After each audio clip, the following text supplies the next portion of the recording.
정치쇼. 안녕하세요. 스테이 양심 70억 분의 1의 사나이 마성의 중독성 대체 불가 정봉주의 정치쇼 정봉주입니다. 이른 아침 인사드립니다. 지금 이 시각 여러분이 가장 많이 찾아본 실시간 검색어 미세먼지 나쁨. 윤송이 NC소프트 사장 부친이 살해됐죠. 주차 문제 시비가 발단이다. 과연 이 말이 진실인가요? 자, 유석준 자유한국당 혁신위원장 어제 38주년인가요? 박정희 추도식에서 쫓겨났다. 한국당 국감 보이콧 3일 남았죠. 이 중에 봉도사가 고른 오늘의 실시간 검색어 없습니다. 자, 첫 곡 트레인 헤이 소울 시스 듣고 넘어갑니다.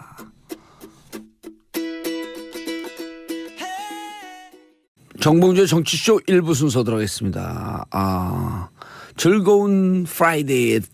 It's Friday. Thank God it's Friday. TGI Friday. 그렇죠? 자, 미국에 얘기하려고 하다 보니까 영어가 저절로 나오네. 자, 오늘 함께할 분 원포인트 뉴스. 안녕하세요, 원일입니다. 원일 뉴스 고. 예, 즐거운 주말 돌아왔는데 하늘이 뿌예요. 예, 미세먼지 때문에. 예, 미세먼지가 또 올라갔대요. 그래서 물어봤더니 중국이 난방을 시작을 했다네요. 그래서 이제 바람의 방향에 따라서 우리는 이제 중국 쪽에서 바람이 불면 이제 미세먼지가 높아지고, 왜냐하면 겨울에는 각오해야 돼요. 중국이 이제 석탄을 많이 떼기 때문에. 아니 근데 기본적으로 그 고고도에서는 편서풍이 있어서 항상 이쪽 동쪽으로 바람이 부는 거 아니에요? 지구의 이 자전의 방향 때문에 편서풍은 늘 있잖아요. 그렇죠. 중국 대륙의 동쪽에 위치한 한반도는 중국의 미세먼지를 고스란히 우리가 이제 갖고 올 수밖에 없죠. 근데 이제 지금은 이게 좀 태풍이 아직 좀 몇 개 남아 있어서 태풍이 밀어버리는데. 예, 태풍이 밀어버리면 좀 우리 하늘이 좀 맑아졌다가 이제 또 다시 이제 잠잠해져서 편서풍이 불기 시작하면 중국의 미세먼지가 일로 날아오게 돼 있어요. 그렇죠. 그래서 미세먼지 보면서 별 생각을 다 해봅니다. 자, 지금 이제 다음 주에 이제 트럼프 대통령이 방한하고요.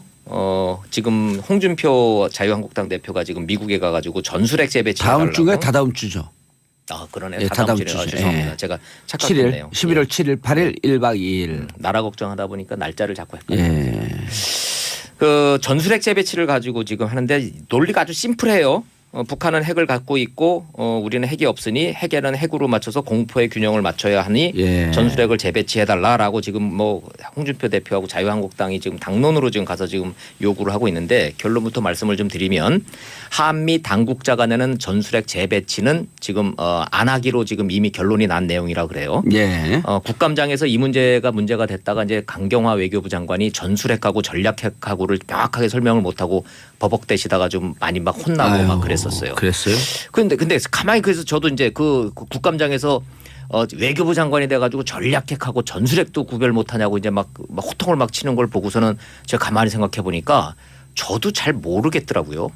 그래서 그 이제 찾아봤더니 전략핵은 멀리 가고 위력이 크고 대도시를 공격하는 없앨 수 있는 규모가 큰 핵이고, 전술핵은 사거리가 짧고 조그만 거고 위력이 제한적이다. 이렇게 설명들이 돼 있더라고요. 좀 이상하잖아요. 아니, 저도 여러 번 찾아봤는데 정확하게 설명된 것들이 잘 없어요. 네, 그래서 너무 애매하잖아요. 네. 그 뭐 멀다, 짧다, 크다, 작다 그런 뭔가 기준이 있을 거 아니겠어요. 그래서 제가 이제 당국자들한테 좀 물어봤더니 이게 옛날식 개념이기 때문에 지금은 무의미한 거래요. 왜냐하면 전략핵은 미국과 소련이 냉전 시절에 적의 본토를 공격하는 게 전략핵.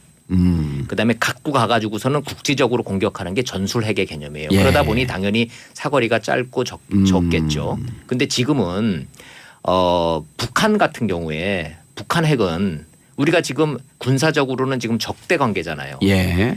뭐 북한에서 우리 뭐 사거리 얼마나 되겠어요. 그죠? 그러니까 그렇죠. 북한이 갖고 있는 핵은 우리한테는 전술핵이냐 전략핵이냐 개념 없이 그냥 무조건 전략핵인 거예요. 공격이 본토 공격이 그렇죠. 가능하니까. 근데 지금 북한이 지금 집착하고 있는 ICBM이라는 게 미 본토가 가능하기 때문에 북한 핵은 전략핵으로 보는 것이고 한반도 남한에다가 재배치를 요구하는 거는 이거는 미국 본토에서 사용할 수 있는 핵이 아니기 때문에 전술 핵으로 보는 거예요. 대충 지금 그 숫자적으로 놓고 보면 사거리 5,500km 정도로 전술핵과 전략핵을 나눈다고 군사적으로는 얘기를 좀 하네요. 히로시마하고 나가사키가 떨어진 건 전략핵이에요, 전술핵이에요. 비행기에 실어 날려서 투하를 한 점으로 보면은 전술핵이고요. 그렇죠. 그런데 그 규모로만 놓고 보면 도시 하나를 통째로 날려버렸잖아요. 네. 전략핵인 거고. 그렇게 근데 되는 이동 거죠. 수단을 갖고 얘기 많이들 하더라고요. 그렇죠. 예를 들어 핵배낭, 핵어뢰, 핵지뢰. 예, 핵기뢰. 핵기뢰, 그렇죠. 핵기뢰까지. 예, 예. 그래서 이것을 이동 가능한. 네. 그래서 전략핵 같은 경우는 미사일을 이동 발사체로 쓰는 것. 네. 그런 개념으로 설명하는 군사 전문가들도 그렇습니다. 있더라고요. 그런데 지금 미국이 갖고 있는 이른바 전술핵. 전술핵의 규모가 350킬로톤 정도라고 지금 군사적으로는 우리 국방부는 보고 있어서 예. 위력으로만 놓고 보면 전략핵 전술핵 구별이 무의미해요. 더군다나 한반도처럼 이렇게 작은 데서는 전술핵은 조그만 거고 전략핵은 큰 거다라는 개념은 그건 우리가 개념이 잘못됐다라는 거예요. 자, 얘기가 잠깐 빗나갔는데 자, 어찌 됐든 그러면 핵에는 핵으로 맞서야 된다라는 이 보수 야당의 주장. 논리는 매우 심플합니다. 공포의 균형을 맞춰야 되고 김정은이는 핵을 가지고 저렇게 위협을 하는데 우리는 지금 이 비대칭이 돼 있으니 미군이 가지고 있는 철수했던 전술핵이라도 갖다 놔야 공포의 균형이 이루어지는 거 아니냐. 예. 이렇게 돼 있는데 그럼 왜 한미 당국은 여기에 대해서 지금 반대하는 걸로 안 하는 걸로 결론을 내렸는지를 제가 지금 설명을 드리려고 지금 합니다. 첫째는 미군의 주장은 왜 우리를 못 믿느냐는 거예요. 미국의 입장은. 자, 시대가 바뀌었다라는 거예요.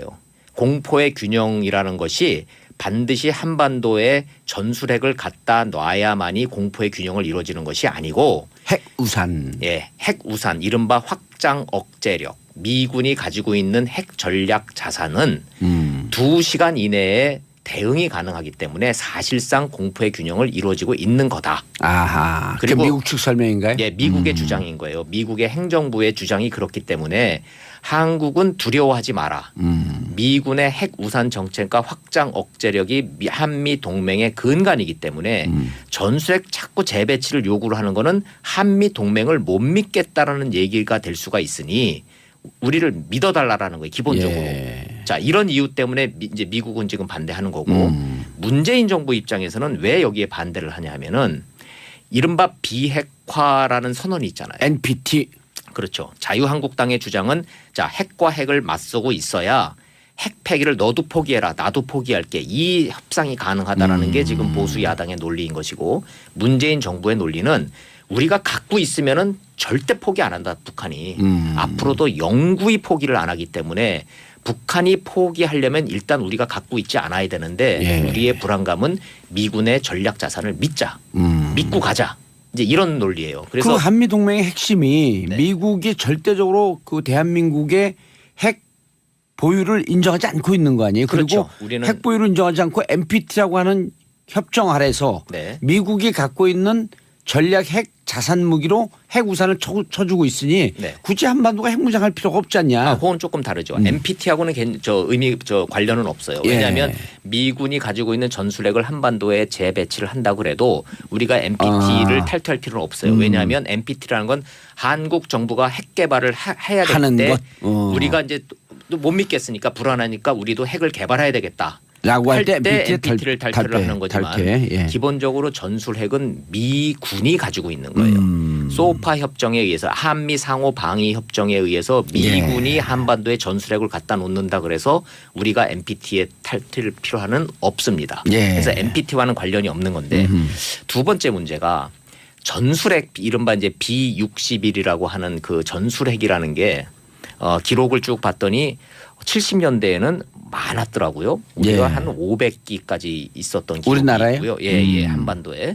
그게 쭉 줄어가지고 85년도에는 150기로 줄었다가요. 그때 당시도 전 세계 한 3,000기 뭐 이 정도 많았어요. 예. 이 정도 기본적으로 얘기했었죠. 전술핵을 미군이 한반도에다 갖다 놓은 이유는 베트남 전쟁 때문에 미군이 글로 이제 집중을 하다 보니까 한반도가 불안하니까 그 이 이른바 비대칭 전력을 방어하기 위해서 갖다 놓은 게 전술핵이거든요.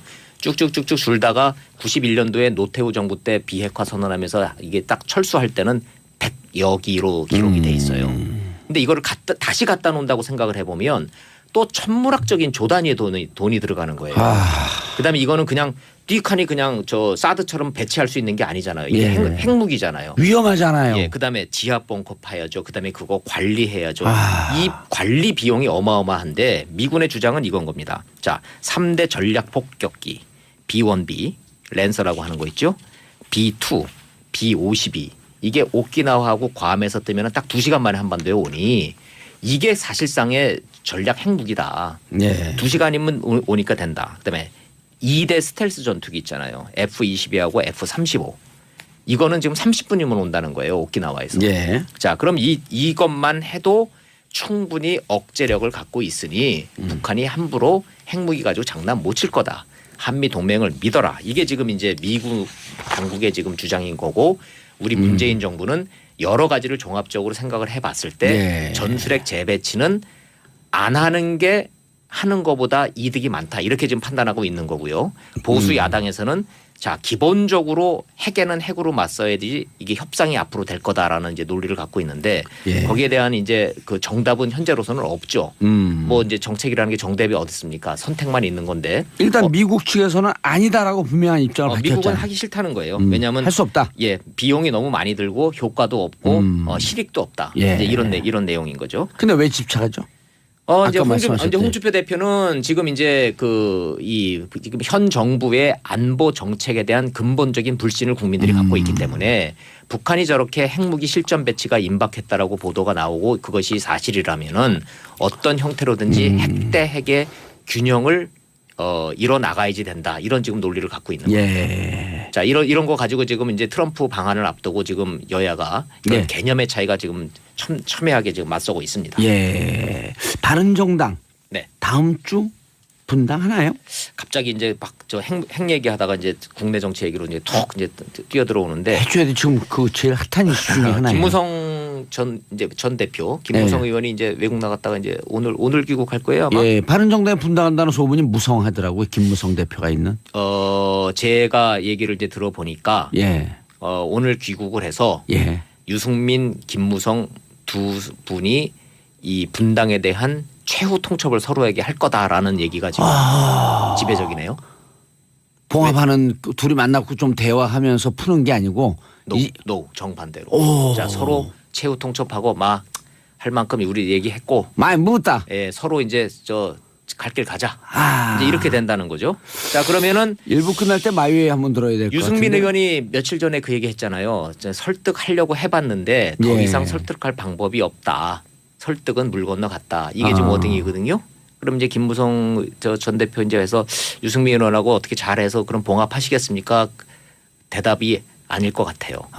오늘 좀 들어봐야 돼요. 아하. 들어봐야 되는데 자 그래 되면 다음 달 전당대회 될 것 같아요? 안 될 것 같아요? 11월 13일이요? 예. 무조건 해야죠. 전당대회조차도 안 하게 되면 바른정당이 이제 진짜 존재감이 없이 공중분해되는데. 그 전에 탈당 예. 이른바 자유한국당으로의 복귀와 통합 의원들 한 9명 정도. 9명 정도. 제가 지금 쉬어보니까 최대 9명. 9명 정도. 최소 6명. 예. 이렇게 좀 나가실 것 같거든요. 그렇게 하고 났을 때 전당대회를 할 수 있을까 조금 모양새가 좀 그렇기는 해요. 남경필 지사는 절대 그런 일을 분당하는 일 없다. 그렇게 말씀은 하시는데 그래서 의원들 본인이 뛰고 있다. 뭐 의원들 한 분 한 분 만나서 얘기를 다 들어보면 만났다. 예. 가실 분은 어떻게 잡겠냐고 그러네요. 그렇죠. 자유한국당의 친박 청산이라고 하는 것은 그냥 명분이 그냥이 아니라 명분이고 네. 그게 어느 정도 홍준표 대표가 응답을 했기 때문에 우리는 간다. 그렇죠. 그러니까 이제 통합파의 논리는 박근혜 전 대통령 출당 조치가 가시화됐기 때문에 통합의 명분은 충분하다라는 게 지금 그렇게 대답하시는 분이 최소 6명 최대 9명이고요. 그거 갖고는 안 된다라는 이른바 자강파들이 최소 5명. 그 자강파는 제가 분명히 말씀드릴 수 있어요. 유승민, 이해운, 김세현, 하태경, 지상욱. 요 5명. 5분은 확고해요.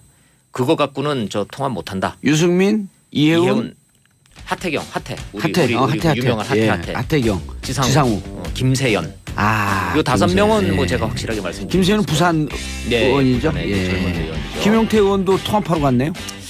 그렇다고 좀 봐야 되겠죠. 예, 알겠습니다. 원희룡 기자님 인사하시고요. 자, 저는 또 다음 주에 또 이런 얘기를 가지고 찾아뵙겠습니다. 예. 자, 1부 끝내고 저희는 광고 듣고 2부 순서 돌아오겠습니다. 채널 고정하소서. 자, 여의도 UFC. 자, 오늘 함께 하실 분들. 최민희 더불어민주당 의원님. 네, 안녕하세요. 해병대 의원 최민희입니다. 예, 김광진 더불어민주당 의원님. 예, 안녕하세요. 김광진입니다. 해병대 이기 의원. 갑자기 해병대 하시니까 지금 당황했어요. 한번 의원은 영원한 의원이다. 한번 의원은 영원한 의원이다. 의원이에요. 그래서 내가 최민희 전 의원. 그러면 말하지 말라고. 그럼 인사 안 해요. 전 하면 안 돼. 그럼 어린땡. 자, 유효의 자유한국당 최고위원 자리하셨습니다. 네, 안녕하세요. 이제서야 해병대 이해했습니다. 네, 저 깜짝 놀랐습니다. 정준길 자유한국당 전 대변인. 예, 반갑습니다. 예. 현역 출신입니다. 아, 현역이요? 네. 군인. 예, 병장 출신. 바로 딱지기. 자, 오늘 원래 네 분께는 죄송하지만 지난주에 나오셨고 오늘 또 다른 의원들이 일정이 잡혔었는데 국회가 와장창 되면서 일정이 깨져서 오늘 다시 한번 모셨는데. 아, 대타예요? 아, 대타 아닙니다. 저희 바쁜데. 예, 근데 또 흔쾌 응해 주셔서 감사합니다. 네. 할 말씀은 그러면 왜냐면 출연료를 조금 더. 그러죠 뭐 출연료 같은 저는 경우는 최민희 의원님 오신다고 해서 나왔습니다. 예. 아, 저는 커피 오늘- 또 사주는 줄 알고 왔는데 오늘 안 사주더라고요. 사줄게요. 걱정하지 마세요. Don't worry, 비봉주. 자, 오늘 지난주에 아주 핫하게 붙었어요. 많은 분들이 좋아하셔요. 어머나. 그럼 왜냐면- 오늘은 좀 점잖게 할게요. 왜냐하면 악플도 사랑의 표현이다. 그러면 악플이 악플도 지난번에 100원이니까. 아니 악플은 짧은 문자. 아니 악플은 짧은 문자로. 에이씨. 자, 샵 1035 짧은 문자 50원, 긴 문자 100원 문자 보내주시고요. 지난번에 교통방송이 돈을 많이 벌었다 그러는데 어떻습니까? 아, 이거 돈 많이 안 들어와요. 올해 한 2,000개밖에 안 들어오는데. 자, 보는 라디오 페이스북 라이브로도 방송 중입니다. 언제냐고요? Right now. 지금 페이스북 라이브로 방송 중입니다. SBS 라디오 중에 유일하게 페북 라이브로 방송하는 프로그램입니다. SBS 정봉주의 정치쇼. 지금은 청취율 조사 기간. 아하. 시사 전망대도 보이는 라디오 해요. 그래요? 네. 페이스북이요? 페이스북. 예. 그것도 해요? 오, 시사 전망대? SBS에 SBS. 또 어느 게 더 출연료 많을까요? 똑같아요. 우리가 조금 더 많아요. 왜냐하면 제작비에서 쪼개 쓰는 거니까. 패널을 귀하게 생각하는 주제는 방송. 언제로 넘어가나요? 자, 류복자님 정치모론 제가 너무 재밌게 잘 듣고 있어요. 오늘 하루도 행복 만땅하세요. 자, 오늘의 주제 공영방송 정상화인가 공영방송 장악인가. 그렇죠? 어제 국회에서 무슨 일이 있었죠? 국감장에서. 사실 이런 프레임 자체가 전 조금 많이 잘못된 프레임이라고 생각하는데요. 최고의 전문 분야. 네. 최민희 의원님. 어제 국감장에서 MBC 박문진 이사 2명의 선임과 물 두고. 관련하여 어허. 자유한국당에서 문제 제기를 해서 국감이 파행됐습니다. 자유한국당 의원들은 정우택 대표를 비롯하여 방송통신위원회로 가서 이효성 방통위원장과 면담을 했고요. 예. 그 과정에서 이제 이효성 방통위원장께서 문재인 대통령의 방송 장악 따따따따가 되고 있다 이런 식의 아주 정말 험한 말까지 하시면서 현 정권의 대체하시다가 꼭두각시냐 이런 표현을 썼죠. 그거 왜 안 용기 하세요? 있다. 저는 전혀 동의도 안 하고 또 이효성 위원장을 잘 압니다. 예. 어떤 분인지. 그리고 워낙 신념이 강하고 공영방송의 공정성에 대해서 뭐 오랫동안 연구해서 오신 분이라 누가 뭐 이거 하라 그래서 하실 분이 아니라 그냥 소신껏 잘하고 계신 것으로 그렇게 생각합니다. 근데 어쨌든 한국당은 비상의총을 열었고요. 국감을 전면 보이코트 한 상황입니다. 방송 장악이다. 주장의 근거. 제가 할까요? 예.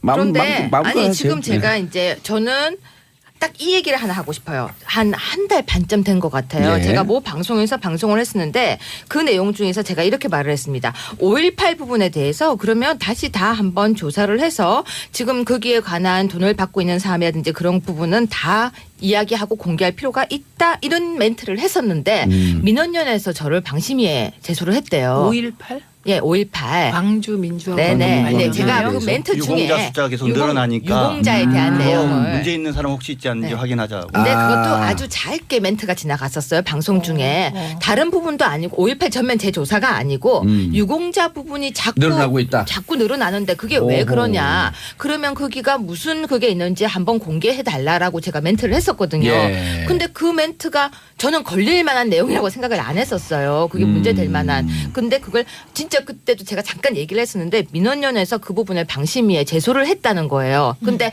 제가 그 부분은 뭐를요? 기사로 뭐를 봤어요. 제소했대요? 그러니까 기사로 봤어요. 기사가 나 있어요. 예. 그래서 제가 이 부분을 갖다가 우리 최 의원님 만날 때 물어볼까 하다가 제가 계속 잊어먹고 있었는데 잘 까먹으셨어요. 민원연의 활동과 제가 지금 상관이 없어요. 아 그래요. 그래서 저는 그냥 바로 여쭤보려고 했었는데 그 내용을 보면서 제가 이게 제소할 내용일까도 궁금했고 그래서 방송 장악이다. 아니 지금 설명하는 중이에요. 끝까지 들어보세요. 최 의원님 멘트 조심하셔야 돼요. 예. 저보고 내용 없어요 하니까 그거 유튜브에 다 최 의원 유 위원에게 내용 없다고 팩트 공격 뭐 이렇게 해가지고 지금 그래요? 제가 내용이 없다고 얘기를 했어요. 그러니까 이게 우리가 방송할 때 진짜 언어를 조심해야 될 것 같아요. 그게 지금 돌면서 유튜브에서 여기 5분 중에 나만 조심하면 돼요. 그냥 하세요. 계속. 그렇죠. 예, 그래서 아무튼 다시 돌아갈게요. 예. 그런 내용들이 있었는데 지금 나오고 있는 얘기가 우리 이제 우리가 흔히 말하는 보수 우파 쪽의 패널들이 계속해서 잘렸다 이런 얘기가 계속 많이 나오고 있어요. 그리고 보수 우파 쪽에 나오던 많이 출연하던 패널들 사라졌다 얘기도 나오고요. 어허. 그리고 많이 사라졌어요, 실제로. 사라졌어요. 예, 사라졌어요. 사라졌어요. 없어졌어요. 그리고 또 박종진도 떠나고. 하나. 네, 많이 사라졌고 또 그분은 하나. 바른정당 입당에서. 그렇죠. 뭐 바른정당 입당했죠. 그랬거나 그리고 또 하나는 우리가 이렇게 이야기를 할 때 보도되는 걸 보면은 확실히 보도가 줄어들었다 이쪽 이야기. 예를 딱 들면 촛불과 태극기 집회를 했을 때 태극기 집회 쪽 보도는 거의 없다. 뭐 등등 이야기를 하면서 언론이 기울어졌다, 방송이 기울어졌다 이 이야기가 나오기 시작했던 거 이미 올 1월부터 나오기 시작했었어요. 네. 그런데 자 방송 장악인가라고 이야기를 한다면 저는 이런 여러 부분 일례를 봤을 때 방송 부분이 정말로 균형을 이루고 있지 않은 건 사실이다. 그런데 그 중에서 저는 기대하는 게 있습니다. 과거 정부에서 과거 정권에서 만약 방금 말씀하셨다시피 방송을 장악했더라면 이번 정부는 절대 그렇지 않고 투명함을 유지해줘야 되고 공평함과 오케이. 공정함을 유지해줘야 되는데 지금 이렇게 사라졌다 얘기 나오는 거에 대해서는 해명하셔야 될 것 같다라고 이야기를 하겠습니다. 예, 어제 국감장 얘기하다가 좀 밖으로 많이 돌아가시긴 했는데 아니죠. 지금 예. 국감장 얘기 아니고요. 아니, 막 방송 얘기하세요. 장악. 예, 일단 그냥 다른 막 얘기를 해도 계속 해도 돼. 막 해도 돼요. 청취자들은 다 알아들어요. 네. 예. 근데 일단 그 뭐 5.18 얘기 왜 하셨는지 모르겠지만 민원연에서든 듣는 청자들이든 요즘 뭐 시청자들 누구든지 간에 괜히 다 방통에 제소할 수 있고 뭐 관련해서 문제 제기를 다 할 수 예. 있는 거기 때문에 그게 국감장으로 가시죠. 예, 민원연의 문제다 이렇게 볼 수는 없고 또 하나만 좀 말씀드리고 가자면 그 다른 패널들 보수 패널들이 다들 좀 안 보인다라고 하는 부분들이 다들 말고 많이들 네, 안 정확하게. 보인다라고 네. 하는 부분들이 저도 잘 안 부르더라고요. 지금 안 불러요. 안 예, 불러. 예, 네. 실제로 방통위나 이런 곳을 통해서 많이 제소가 들어오고 실제 징계를 많이 받는 거지 않습니까? 그래서 그와 관련한 프로그램이. 차원이다. 이제 이렇게 보시면 될 것 같고요. 국감장으로 좀 돌아가 보자면 사실 국감장이 MBC 박문진 보궐사 2명 때문에 문제가 된 거죠. 네, 그렇죠. 포인트로 그렇습니다. 거기로 쫙 들어가시죠. 예. 그러니까 그 보궐이사 선임에 대한 권한이 누구에게 있느냐라고 하는 것일 텐데 사실 이 문제는 누가 봐도 좀 상식선에서 보궐이사 추천권이 전임 내가 했던 사람이니까 내가 지금은 야당이 됐지만 그래도 내 거다라고 말하는 것의 주장 스스로가 조금 민망할 것 같아요. 너무 과도한 주장이신 것 같고 물론 방문지법에 규정이 있죠. 물론 규정이 원론적으로는 있습니다. 지금 뭐 관례상 우리가 여당 6, 야당 3 이렇게 이제 구성하고 있습니다만 예. 관례상 그렇게 오고 있습니다만 법상에는 그런 관례라고 하는 것도 사실은 없지요. 법상에는 그냥 없나요? 없습니다. 예, 법상에는 없어요. 없어요. 방송통신 네, 예, 인정. 방통위가 그냥 적정한 인사를 선정하도록 이제 되어 있는 것인데 사실은 가장 좋은 방법 우리가 말하는 적폐청산으로 원론으로 돌아가자면 이제 여야 추천이라고 하는 것도 좀 없애자라고 하는 형식으로 가서 방통위에게 맡기는 것 이게 이제 법대로 가는 것일 거고 두 번째로 친다고 할 때 그래도 관례라고 하는 것을 무시할 수는 없는 거냐 없지 않냐라고 하는 걸로 돌아가자면 여야 6대 3이다라고 하는 것은 그동안에 쭉 관례였던 거죠. 그러면 여와 야가 바뀌면 자연스럽게 그 구성이라고 하는 것이 여야 입장이 달라지는 것인데 추천위원이라고 하는 방식이. 근데 내가 야당이 됐는데도 불구하고 아직도 여당 몫을 내가 하겠다라고 말하는 것은 좀 인정할 수 없는 아니, 거죠. 억지죠, 억지. 아니 근데 예. 뭐 좋은데 일단 우리가 지난주에 이제 우리 네 사람이 적폐에 관한 얘기들 하는데 예. 우리가 이런 얘기를 했어요. 그러니까 사람을 중심으로 기간을 잘라서 그것을 적폐다 이런 식으로 개념 규정하면 안 되고 적폐가 뭔지를 규정한 다음에 그다음에 뭐 어디까지 할 건가 누구를 대상으로 할 건가 정해야 된다라고 얘기했지 않습니까? 그런 연장선상에서 말씀을 드리면 언론과 관련해서 한번 적폐가 뭐냐 제가 정의를 해볼게요. 자, 집권 세력이 바뀌었어요. 그러니까 공영방송 이사진을 정권 코드에 맞는 인사로 교체를 했어요. 그리고 방송을 장악하려고 해요. 만약에 이렇다고 하면 이거 적폐 아닌가요? 그 MB 시절에 있었던 적폐죠. 그러니까 지금 예. 누구가 했는지 조금 이따 얘기하고요. 어느 정당이든지 관계없이 바로 권력을 잡았다고 해서 공영방송 이사진이 뭔가 자기의 코드에 안 맞는다고 사람을 자기 입맛에 맞는 사람으로 바꾸고 방송을 장악하려는 시도하는 것은 적폐다. 이 적폐는 청산 대상이 되어져야 한다는 점에 대해서는 저는 우리 여기 네, 계신 동의하고 다음으로 동의할 건데. 넘어가 보세요. 그러니까. 네, 동의. 그래서 지금 이런 어떤 관점에서 보면은 지금 사실 이 문제가 왜 생겼는가를 보면은요. 지금 옛날에 박문진 저기 이사가 지금 있었지 않습니까? 예. 방통위 이사가 있었는데 두 명이 여권에서 박문진 이사가 예. 예전에 두 명이 여권에서 추천한 인사였는데 임기가 있는데도 그만뒀어요. 그 두 분이 스스로 자기 자의에 의해서 그만둔 건가요?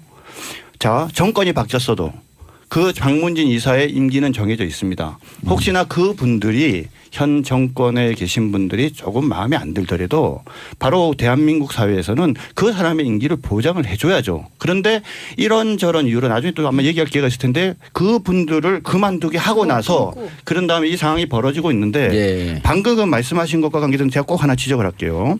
제2기 세월호 진상규명위원회를 지금 하자고 민주당에서 주장을 하고 있습니다. 제2기 세월호 특별조사위원회. 그렇죠. 거기에는 여당 3명, 야당 6명 이렇게 되어져 있죠. 그런데 여기에 대해서 민주당에서 뭐라고 얘기하냐. 과거에 본인이 야당 시절에 6명이었는데 이 6명 우리가 계속 하겠다 이렇게 지금 이야기를 하고 있어요. 그러면 다 형식 논리적으로 보잔 말이에요. 세월호 진상특위 2기에서는 과거에 야권의 목이었던 6명을 지금 여당이 됐는데도 자기가 해야 된다라고 얘기를 하면서 그러면서 방통위 부분에 대해서는 예. 그렇게 거꾸로 이게 정권이 바뀌었으니까 자기가 해야 된다 이렇게 얘기하면 안 되는 자, 거 제가 아닌가요? 답하겠습니다. 자, 지금 자, 저거 거짓말입니다. 아니, 잘못된 왜? 말. 아니 저거는 예. 바로 잡아야 되는데 세월호 특조위원 6명이 그 야당 성향이다. 틀린 말이에요. 세월호 특조위에는 여야는 추천할 수 있는 숫자가 정해져 있고요. 3대 6으로. 예. 그런데 왜 그게 아니라니까요.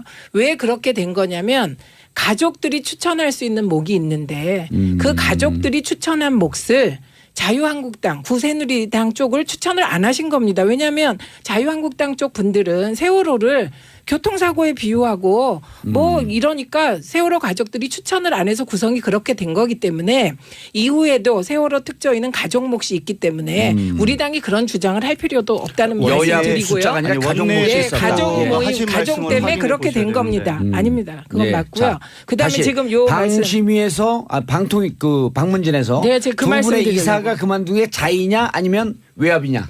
그거 되게 중요한 문제죠. 아니 네. 그거 증명해 보세요. 아니, 잠깐만요. 아니 그러면 아닙니다. 제가 지금 말씀 요거는 잠깐만요. 얘기를 하고 넘어가야 그 부분은 되는데 제가 지금 기사를 좀 지금요 읽어볼게요. 아니에요. 말씀 제가 아니, 지금 답을 하고 아니요, 있잖아요. 아니요. 아니, 설명 안 아니 했어요. 그래서 요 기사를 말씀을 얘기해드릴게요. 들으셔야 최민희 돼요. 의원님 말씀하시고 기사 읽어주시고. 증거를 말씀드릴게요. 아, 예. 증거 이야기하라고 해서. 아니 그러니까 지금 박문진의 2명의 이사가 그만뒀습니다. 누구였었죠? 자유로운 예, 그만뒀냐고요. 유의선 이사하고 예. 김모 이사죠. 김완배. 예, 김원배 김원배. 이사 네. 그만뒀습니다. 네. 그런데 지금 그 두 분이 그만둔 것이 예. 문재인 정부의 압력에 의한 것이다 아니, 이렇게 아니, 주장하시나요? 문재인 아니 정부라는 잠깐만 표현을 그냥 안 답을 썼어요. 하세요. 아니, 그러니까 문재인 정부라는 표현을 안 썼고요. 네. 그 두 분이 과연 자의로 그만둔 거냐 임기가 그렇게 보장된 넘어가시면 안 돼요.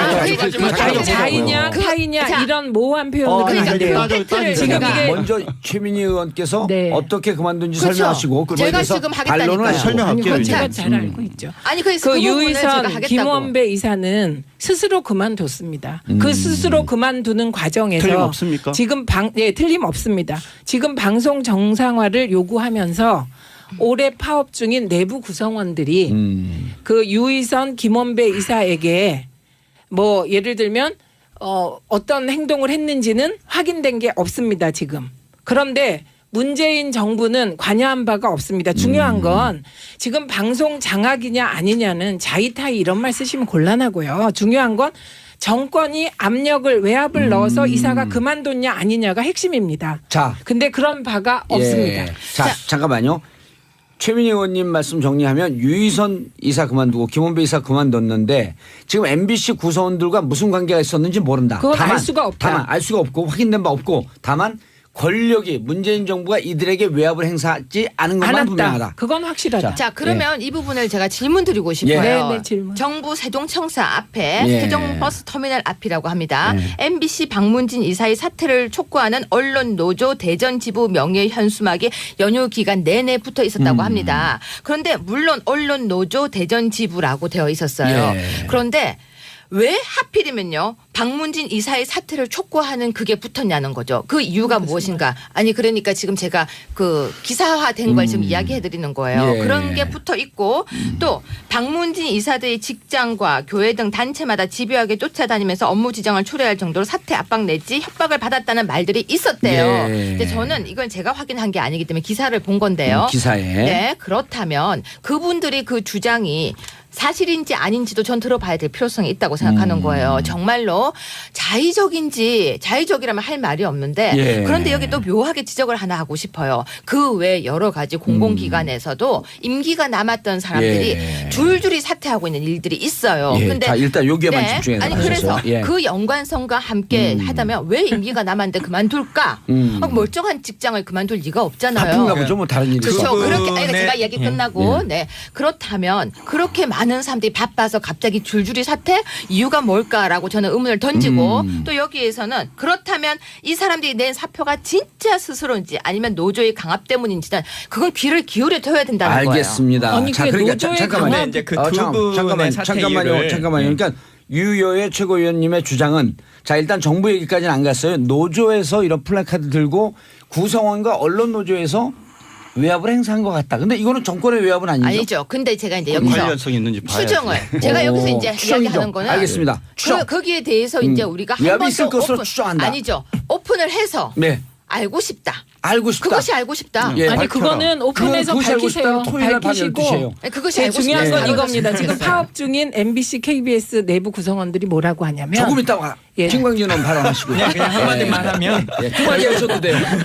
오늘 그 방청객 모드야. 아니 많이 하셨어 처음에. 여기 그 발언을 몰아드려야 됩니다. 예. 네. 그래요? 예. 오. 되게 확실하시다. 잘하는 그럼요. 사람한테 밀어주기. 그럼요. 예. 팀 플레이를 잘해야죠. 그래야 여당합니다. 근데 오늘 준비해 왔어. 준비해봤어요.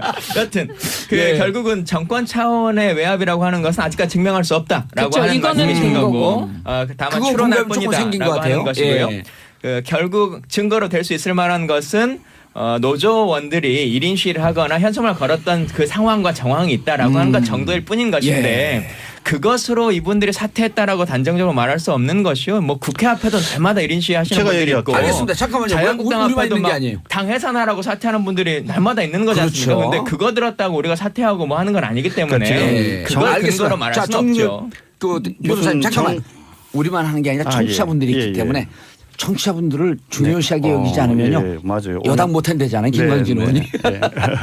자, 9080님 노조가 정부입니까? 노조는 그 회사의 가족 직원입니다. 자, 오명도님 비정상적인 방송 환경을 정상적이고 상식과 원칙에 따른 것이 방송 장악인가요?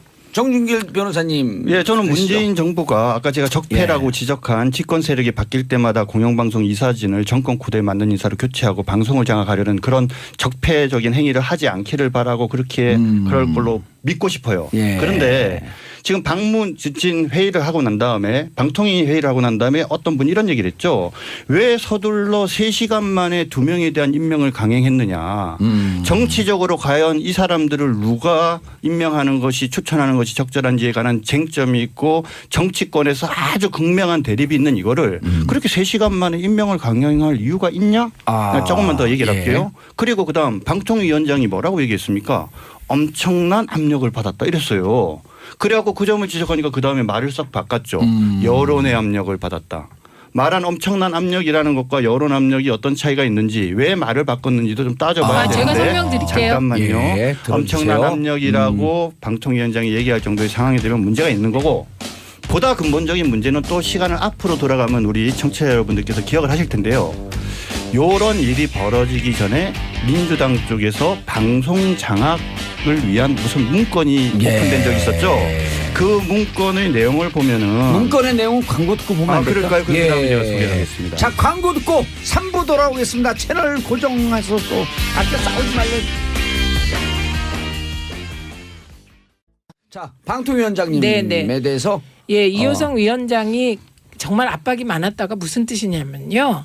해직 MBC에서 해직당한 해직 기자들, 해직 방송인들, 그다음에 이명박 박근혜 방송 장악 과정에서 막 스케이트장으로 전보받은 PD들 이런 부당 노동행위의 분들의 피해자들. 예, 피해자들의 압박이 심했다. 그게 이런 말입니다. 그리고 지금 이제 자꾸 착각하시면 안 되는 게 지금은 이명박 박근혜 정부의 공영방송 장악으로 공영방송이 피폐해져 있습니다. 그래서 MBC 같은 경우 뉴스데스크의 신뢰도가 2007년에 14.7%로 2위였는데요. 2016년에 신뢰도가 5위로 떨어지면서 최근 신뢰도가 3%입니다. 이게 피폐해졌고요. 그래서 이것을 정상화하기 위해서 내부에서 지금 파업을 하면서까지 정상화하겠다 이렇게 나오는 것이고요. 2008년 MB는 방송 장악을 하면서 내부 구성원들의 엄청난 저항을 받았습니다. 그래서 이 내부 구성원들의 저항에도 불구하고 최시중 방통위원장 임명해서 신태섭 이사 강제로 쫓아내고 정현주 사장 강제로 쫓아내고 그리고 MB 방송 특보를 KBS 사장으로 내려보냈잖아요. 이게 정권 주도로 방송사 지배구조를 바꾸는 게 방송 장악이고요. 지금은 그 MB 방송 장악으로 피폐해진 공영방송을 정상화시키기 위해서 내부 구성원들이 나서서 싸우고 있는 겁니다. 그런데 이것을 정권이 뭐 노조 보고 싸우라고 했다. 이런 식으로 연결하는 논리야말로 말도 안 되는 어불성설 논리라는 점 분명히 말씀드립니다. 저희가 근거 없이 말씀드리는 게 아니라 민주당에서 나온 그 방송장악 문건이라는 것의 내용 방송장악 문건. 예, 자, 문건의 내용을 읽어드릴게요. 반민주. 잠깐만 요거만 듣고요. 5894님 정치하시는 분들 서로 당이 다르다고 의견 싸움하시는데 싸움이 아니라 서로 존중하는 토론을 했으면 좋겠습니다. 맞는 지난주에 말씀입니다. 비해서는 오늘 많이 존중하는 거예요. 그러니까 반민주, 반국민적 언론 적폐의 상징인 MBC, KBS 사장 및 이사장, 이사에 대한 지속적이고 구체적인 대응이 필요하다. 방송사 구성원 및 시민단체, 학계 중심의 사장 퇴진운동 전개를 위해 동시다발적인 사장, 이사장 퇴진운동 전개 필요성을 언급하고요. 그래서 전국 언론 노동조합과 200여 개 시민단체가 매주 금요일 저녁 KBS와 MBC 본사 앞에서 벌이는 행사를 범국민적 차원의 언론 적폐 청산운동으로 승화해 촛불 집회를 개최하는 방안을 논의해야 한다. 이런 내용들이 있어요. 이런 내용들이 있었는데 그러니까 다 설마 했죠. 저는 우리 최민희 의원님 말씀을 정말 믿고 싶은데 이 다음에 벌어진 일들을 보잔 말입니다. 그러고 나서 실제로 노조가 나서서 이런저런 일들이 있었고 고준희 YTN 사장은 사퇴했죠. 그리고 MBC 사장과 KBS 사장은 사퇴하지 않으니까 MBC 사장에 대해서는 체포영장까지 발부된 상황이지 않습니까? 그러다가 그 이후에 계속 MBC 사장 사퇴시키라는데 안 하니까 갑자기 결국은 지금처럼 이 두 명을 사퇴시켰는데 2명 사퇴시키는 과정에서도 언론에 보도된 내용에 따르면 심지어는 교회까지 찾아와서 교회까지 누가 찾아왔습니까? 언론에 그렇게 보도가 됐어요. 아니에요. 이게 핵심인데 교회까지 누가 찾아왔습니다. 노조원이죠. 네. 그런데 지금 다시 말씀드리지만 왜 민주당에서 이런 문건이 나와서 노조 등으로 하여금 하게 한다 그러는데 왜 이런 일이 벌어지는지에 대해서는 해명을 해야지. 아니 우리 민주당 사람이 안 갔다고 아무 상관없다 이렇게 말해서는 안 되죠. 아니 제가 답변하기로 했습니다. 그러시겠어요? 예. 양보하시겠어요? 제목을 이제 방송 장악 문건이라고 매도하시는데 이거를 작성한 분은 이거는 뭐 너무 이게 머릿속에 생각을 정리해 놓은 거라 작성은 잘못했다고 저는 생각합니다. 그리고 이게 다 말이 안 되는 게 이런 거 작성한 행위는 잘못됐다. 네, 저는 잘못했다고 생각합니다. 그리고 이대로 될 수 있을까? 되고 있잖아요. 아니요. 그러니까 이대로 될 수 있을까? 안 됩니다. 왜 안 되냐? 방송사 노조는 MB 때 방송 장악으로 독립성을 훼손당해서 9년 동안 거리에서 고생한 분들이 핵심입니다, 지금. 그런데 그분들이 민주당에서 누가 와서 이거 해라 그런다고 하겠습니까? 지금 그 말씀은 민주당 내에 자기들 생각을 생각을 정리를 만들어 본 건데 MBC 구성원들이 이거대로 할 그런 노조 아니다. 그리고 아닙니다. 저게 뭐 당의 지도부나 뭐 예. 최고위의 결의사항으로 됐다거나 아니면 당청 간의 어떤 합의 문건으로 만들어지는 것이 아니고 예. 해보셔서 아시겠지만 의원 워크샵 할 때 예. 실무 당직 그 보좌진들이 만들어주지 않습니까? 우리 그렇죠. 위원회는 이러이러한 것들을 좀 고민해야 된다라고 하는 거기 때문에 그 격이라고 하는 것도 이게 당이 중심이 돼가지고 한다라고 좀 단정적으로 말하기는 좀 어려운 측면이 있고요. 또 이 의원 워크숍의 시기와 그 MBC나 KBS의 파업 시기라고 하는 것을 고려해 보자면 파업이 훨씬 전부터 진행되고 네. 있는 과정이지 않습니까? 그래서 이걸 통해서 뭐 파업이 유도되고 뭐 했다라고 하는 것도 시기상 좀 맞지 않는 그건 거죠. 제가 잠깐 또 질문을 드리자면 예. 그래서 묘하다는 거예요. 어쩜 그렇게 나왔던 글과 현실이 비슷할까? 무슨 예언서도 예. 아니고 무슨 신이 예언한 것도 많은 아니고 사람들이 그게 그리고 정상화라고 생각하기 아니죠. 때문에 그렇죠. 그렇습니다. 많은 예. 사람이 정상화라고 생각하지만 그 많은 사람이 41%예요. 또 다른 사람들은 요즘 들어서 왜 이렇게 교통방송에는 김어준이 하고 있고 지금 이 방송에서도 조금 전에 제가 전술핵 배치에 대한 방송을 들었었는데 제가 듣기에는 깜짝 놀랄 만한 내용들이 나오고 있었어요. 무슨 예. 말이냐면 전술핵 배치에 대해서 앞서 패널이 말씀을 하고 계신데 그 내용이 조금 우리 당에서 듣기에는 또 이쪽 사람들이 듣기에는 이렇게 내용을 하게 되면 듣는 사람들이 조금 편파적으로 들을 수도 있겠구나. 정봉주가 편파적이라고 얘기하는 거예요 지금? 아니 그럼요. 지금요 두 아니, 분이 제가 너무 얘기하자고. 가지 아니요, 말씀을 가지가 안 돼요. 아니에요. 제가 가지 예를 치는 게 들어 아니고요. 그 패널이 무슨 정치인이라 그래서- 그러면 아니, 이해가 그래서 되는데 제가 SBS 아까- 기자가 와서 말씀했는데 그걸 제가 가지고 그래서 말씀하시면 아까 안 되죠. 나가시는 기자님한테 그렇게 물었어요. 이렇게 하시면 안 되죠 하니까 그분께서 이렇게 말씀하셨어요. 너무 사실 전달하다 보니까 너무 나간 것 같아서 마지막에 가서 제가 조금 성명을 보완했습니다라고 본인이 얘기하셨어요. 자, 요 내용으로 오시죠. 그 자, 한마디만 더 그래서 할게요. 방송 정상화 지지 여론은 60% 70%입니다. 예. 자, 원래 하던 말씀에 다시 라고 돌아와서 하십니까? 예. 그러니까 잠깐만요. 요는 예. 그거예요. 어제 2명 선임 보궐이사 선임에 대한 그쵸, 것이 그 포인트로 가야 돼. 네, 그것이 변호사님이시니까 법리적으로 봤을 때 그게 자유한국당이 추천해야 될 권한입니까? 근데 다시 말씀드리지만 아니 그거에 답을 해주세요. 그거에 답을 좀 해주세요. 네. 그것 그러면- 때문에 지금 네, 국가 파행된 거지 자유한국당 않습니까? 추천. 다시 제가 그러면 흥분들 하지 이렇게 마시고 물어볼게요. 지금 정 변호사님 흥분들 하지 마시고 이런 거예요. 여기서 말씀하시는 내용이 여수 우당탕탕하지만 청취자분들은 정확하게 걸러서 들어요. 네. 그러니까 알겠습니다. 자기 주장을 깔끔하게 간단하게 예. 자유한국당이 네. 추천해야 된다고 그러니까 저는 생각하시냐? 왜냐하면 이게 프레임을 그러니까 잘못 잡고 계시다는 거예요. 아까도 말씀드렸지만 지금 말씀하신 그거는 되게 지엽적인 거고요. 예. 앞에 자녀 임기가 남았던 두 분이 우리 청취자 여러분들이 깜빡 혹시 잊어버리셨는지 모르겠는데 그만둘 만한 사유가 전혀 없는 상황에서 그분들이 사유하실 갑자기 때 조용히 하세요. 갑자기 그러니까 짧게 그만두셨고요. 그 부분에 대해서는 사실은 제대로 진상이 규명되거나 사실관계가 파악되지 않은 점은 문제가 있고요. 예. 방금 지적하신 점에 대해서 의견을 말씀드리면 법적으로는 분명히 명확한 규정이 없습니다. 네. 그리고 그것이 관행적으로 이루어진 예. 거기 때문에 정치적으로 다양하게 해석될 여지는 있는데 제가 지적하고 싶은 건 아까도 말씀드렸지만 제2기 세월호 진상규명 특위에서의 그건 주장과 이미 한 얘기를 또 잠깐, 하시니까. 그쪽으로 그러지 가지 않아서 마시고 그쪽으로 가면 너무 이율 복잡해져. 배반적인 주장을 예. 적어도 민주당에서 하면은 안 된다. 이거는 그러니까 누가 듣더라도 일관된 합리적이고 누구나 상식적으로 봤을 때 이해하기 똑같은 입장을 취하지 어디서는 이런 입장 어디서는 저런 입장 그래서 최선을 안 아니 된다는 제가 거예요. 말을 알겠습니다. 끊을 수밖에 자, 없는 게 예. 아까 세월호 국조위 관련해서는 가족들이 추천해서 구성이 그렇게 될 수밖에 없다 말씀을 드렸고요. 예. 그다음에 이게 급하게 이루어졌다 그랬는데 이게 5개월에 걸쳐서 한 분 그만두고 또 그만두신 겁니다. 그리고 그분들이 외압에 의해서 그만뒀다는 근거는 하나도 없습니다. 그리고 중요한 거는 지금 이제 이사가 그러니까 박문진 이사가 2명이 그만두시면 2명을 채워야 돼요. 근데 이 2명은 누가 채우냐? 방통위가 채웁니다. 그래서 방통위가 의논해서 2명을 선정하신 겁니다. 근데 만약에 앞으로 이거를 그 자유한국당이 하겠다 이런 주장을 하시면 법대로 다 하게 되면 방통위 구조가 여야 3대2 비율입니다. 방통위가. 방통위가 여당 3명 추천, 야당 2명 추천. 2명이기 때문에 이게 모두가 의결로 하게 되면 여당 의원이 9명 하게 여당 추천이 9명이 될 수도 있는 여당이 거예요. 상대적으로 그러니까 야당이 야당이 상대적으로 불리해질 수 불리합니다. 있다. 그래서 저는 우리가 애초에 이 방송법 논의를 하면서 왜 9명인데 6대3으로 했냐. 그거는 야당을 보호하기 위해서 그런 겁니다.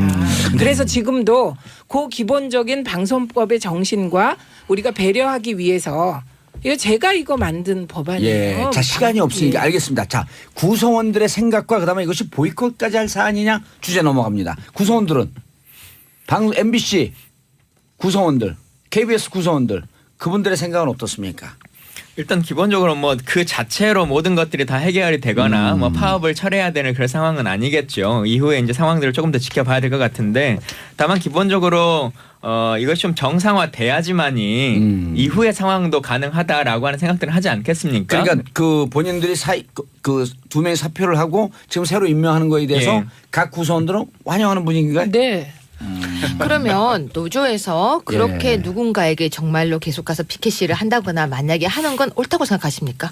그건 옳고 그르다의 문제가 그럼 어떤 아닙니다. 문제입니까? 예를 들면 예, 우리가 이거 네. 그러면 저는요. 아니 민주주의 국가에서 시위를 하는 것을 왜 문제라고 네, 근데 말씀하세요? 그래서- 제가 그 부분에 지금 지적하고 어우, 싶은 되게 게 위험스러운 진짜 네, 그건 그쪽이 위험한 거. 위험하신 거예요. 아니, 민주주의 집회 사회에서- 결사의 자유가 있는 거고 맞아요. 자기 태극기 의사를 집회도 표현할 수 하잖아요, 있는 계속. 자유가 그러면- 있잖아요. 태극기 집회 하시는 교회까지 분들 찾아오고 잠깐만요. 그다음에 그러면 안 번양 되지. 지금도 봉화에 그렇잖아요. 가서 앞에서 막 시위하는 분들이 있어요. 그럼 그건 되고 노조가 합법적으로 노조가 이렇게 이사들에게 의사표명하고. 의사표현을 하는 건 안 되고 이거는 저는 다 보장돼야 혹시 된다고 종교가 생각해요. 계신지 모르겠는데요. 예를 들면 그 사람이 일요일 날 가족과 함께 교회에 갔어요. 교회에 가서 예배를 보는 거는 극히 개인적인 영역 아닙니까? 그죠? 예. 근데 본인이 거기 가서 교회에 가서 예배를 보고 있는데 예를 들면 어떤 사람들이 와가지고 당신 이사 사퇴하라 이렇게 하는 게 그런 게 정당한 권리입니까? 그러니까 이게 협박까지 아니, 갈 수 있는 그게- 거예요. 그러니까 더군다나 뭐 잠깐만 얘기 가족들에 좀 아니, 관해서도 잠깐만요. 이런저런 아니, 그러니까 가족들이 어제 가족들에 불안해하는 대해서 어떻게 아니, 신문 했습니까? 언론 지금 보도 자꾸 기사를 있지도 않은 보세요. 거를 이 언론- 자리에서 말씀하시면 안 언론 됩니다. 기사를 언론 보십시오. 기사에 가족들에게 협박했다는 기사는 하나도 가족들이 없어요. 불안해한다는 얘기가 있죠.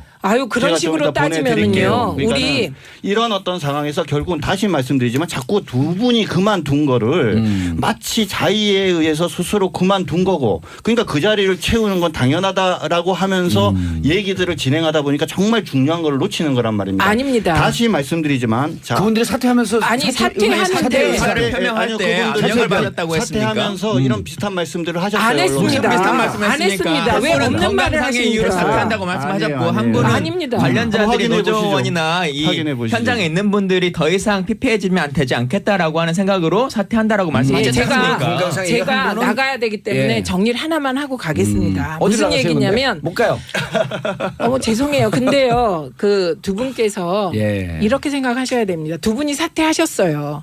공식적으로 두 분은 지금 김광진 의원 말대로 이제 말씀하시면서 사퇴를 하셨습니다. 그런데 자꾸 그 사퇴하신 것에 누가 영향을 줬느냐를 얘기할 때 근거가 있어야 된다. 예, 근거도 있어야 되지만 중요한 건 그 누가가 정부일 때 문제가 되는 거예요. 그 누가가 노조일 때 혹은 친구일 때 문제가 되지 않습니다. 요거 권력 치지 마세요. 네. 자꾸 들려. 권력을 가진 사람이 예. 압력을 넣어서 두 이사를 사퇴하게 했을 때 그게 방송 장악이고 예. 예를 들면 노조가 사퇴를 하라고 요구해서 그게 압력이 돼서 사퇴했다. 그걸 방송 장악이라고 하는 게 예. 어디 있습니까? 노조가 정부입니까? 아니 최 의원님 그렇기 때문에 정말 이게 노조가 진짜 하는 건지 아까 나왔던 문건대로 정부가 연관된 건지 우리는 알고 그리고 싶다는 또 거예요. 아까 또 살짝 바꾸시네요. 아니, 아까 살짝 그 문건은 당연히. 아닙니다. 아니, 그 문건이 그거는 아니라는 민주당의 것도. 실무자의 문건이지. 실무자의 정부의 문건이 왜 문건이 있냐고요. 아닙니다. 그러니까 그래, 근데 맞춰요. 아니 근데 그대로 저는 가고 가치 있잖아, 중립적으로 지금. 살짝 끼어들면 제가 전략 사이드에 정치하면서 수십 년 있었거든요. 네. 근데 그 전략 사이드에 있는 사람들은 문제가 뭐냐면 자기들이 생각이 세상을 바꾼다고 착각을 하고 있었는데 그리고 문건을 그런 만드는데 문건은 다종다기하게 나와요. 근데 그래, 제가 그걸 그럼 변호할 이 얘기만 할게요. 변호하려는 자, 게 아니고 어쨌든 이 사건이 진행해서 지금 뭐 두 사건? 명이 아니 이 진행 상황에서 두 명이 뭐 어떻게 되네 이거는 예. 별로 중요한 문제가 아니에요. 아까 과정인데. 그거 그것 때문에 중요하다고 아니, 하셨잖아요. 결론은 결론은 뭐냐? 자, 국간 파행. 고영주 박문진 이사장의 불신임이 상정됐는데 불신임이 처리될 것이냐.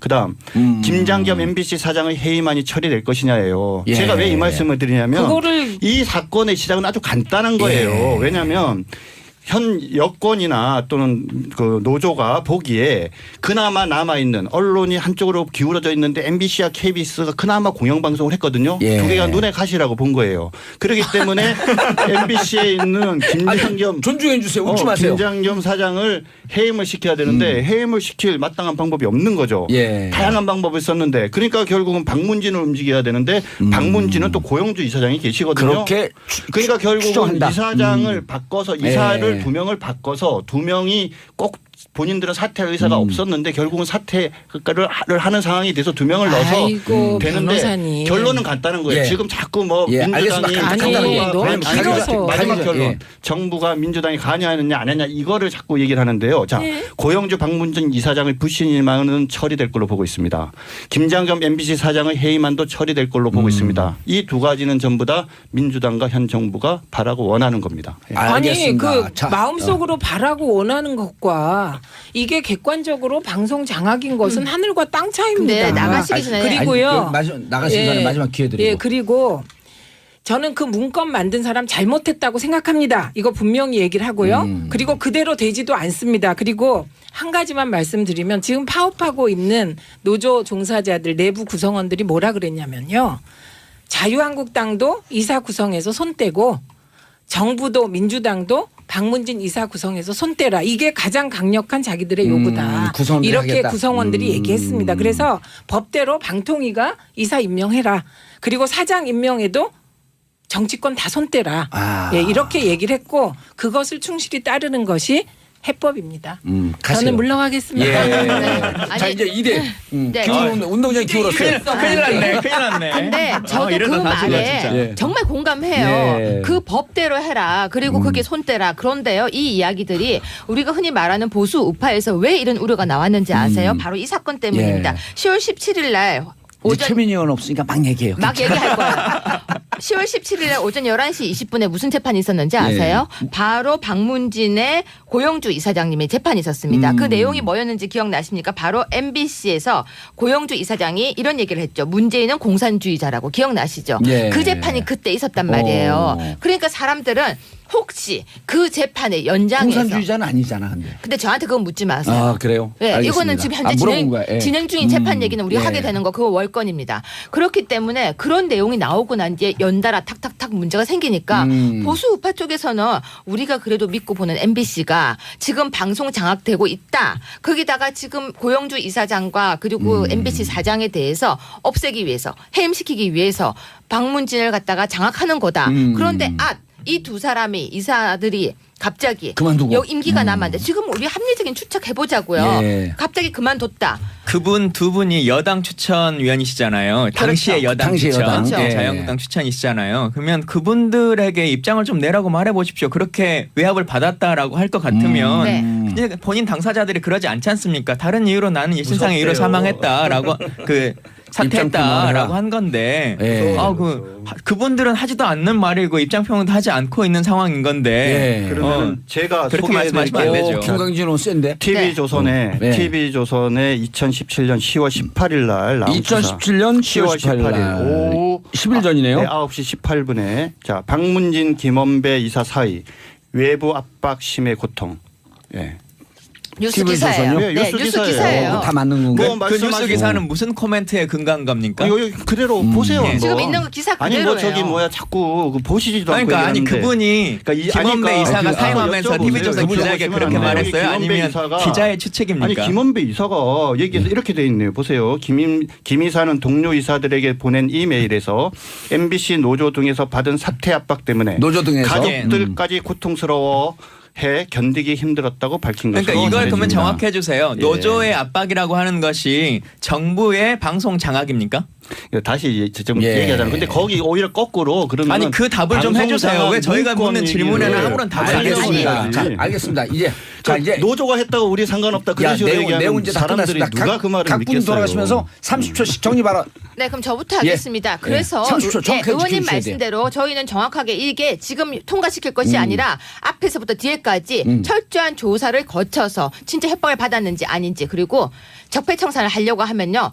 문재인 정부 그리고 지금 여당에서부터 시작하십시오. 이거 손 떼십시오. 무슨 얘기냐면요. 정확한 방송, 공정한 방송을 우리 모두가 원하고 있습니다. 예, 정확하게 지켜주셨어. 30초. 예. 거듭 말씀드리지만 결론은 고영주 박문진 이사장 불신임한 처리와 MBC 김장겸 이사장 해임한 처리로 나옵니다. 예. 여기에 대해서 자꾸 야 이거 노조가 한 거지 우리 정부랑 우리 당이랑 관계없어 이렇게 말씀하시면 우리 국민들이 믿겠습니까?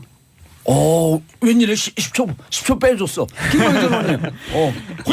혼자서도 잘한다. 김광진. 예, 이번 두 분의 보궐과 관련해서도 예. 더불어민주당은 추천조차 하지 않았습니다. 여당은 관여조차 하지 않았고, 그러니까 국민들이 뭔가를 하는 행위, 뭐 촛불 집회를 하든 노조 집회를 하든 시위를 하든 이 모든 것들이 누군가의 오더에 의해서 하는 것이다, 뭐 지원을 받는 것이다라고 하는 인식을 좀 벗어나시는 게 옳겠다. 그분들은 각자 자유의사로 그 일을 하는 것입니다. 근데 그것을 다 정부의 개입이다 이렇게 보지 않으셨으면 좋겠습니다. 알겠습니다. 세 분 고생하셨습니다. 최민희 의원님은 미리 가셨고 세 분 인사하시고요. 예, 한마디만 하면 안 돼요? 안 돼. 시간 끝났어요 이제. 고맙습니다. 예, 자, 경론을 벌였지만 우리 청취자분들께서 잘 이해하셨으리라고 판단하고요. 감사합니다. 이렇게 열심히 들어주셔서. 자, 저는 클리프 리차드 We Don't Talk Anymore. 이제 더 이상 싸울 필요 없이 다 합의했다는 얘기입니다. 들으면서 4부 비정치회담으로 돌아옵니다. 채널 고정하소서.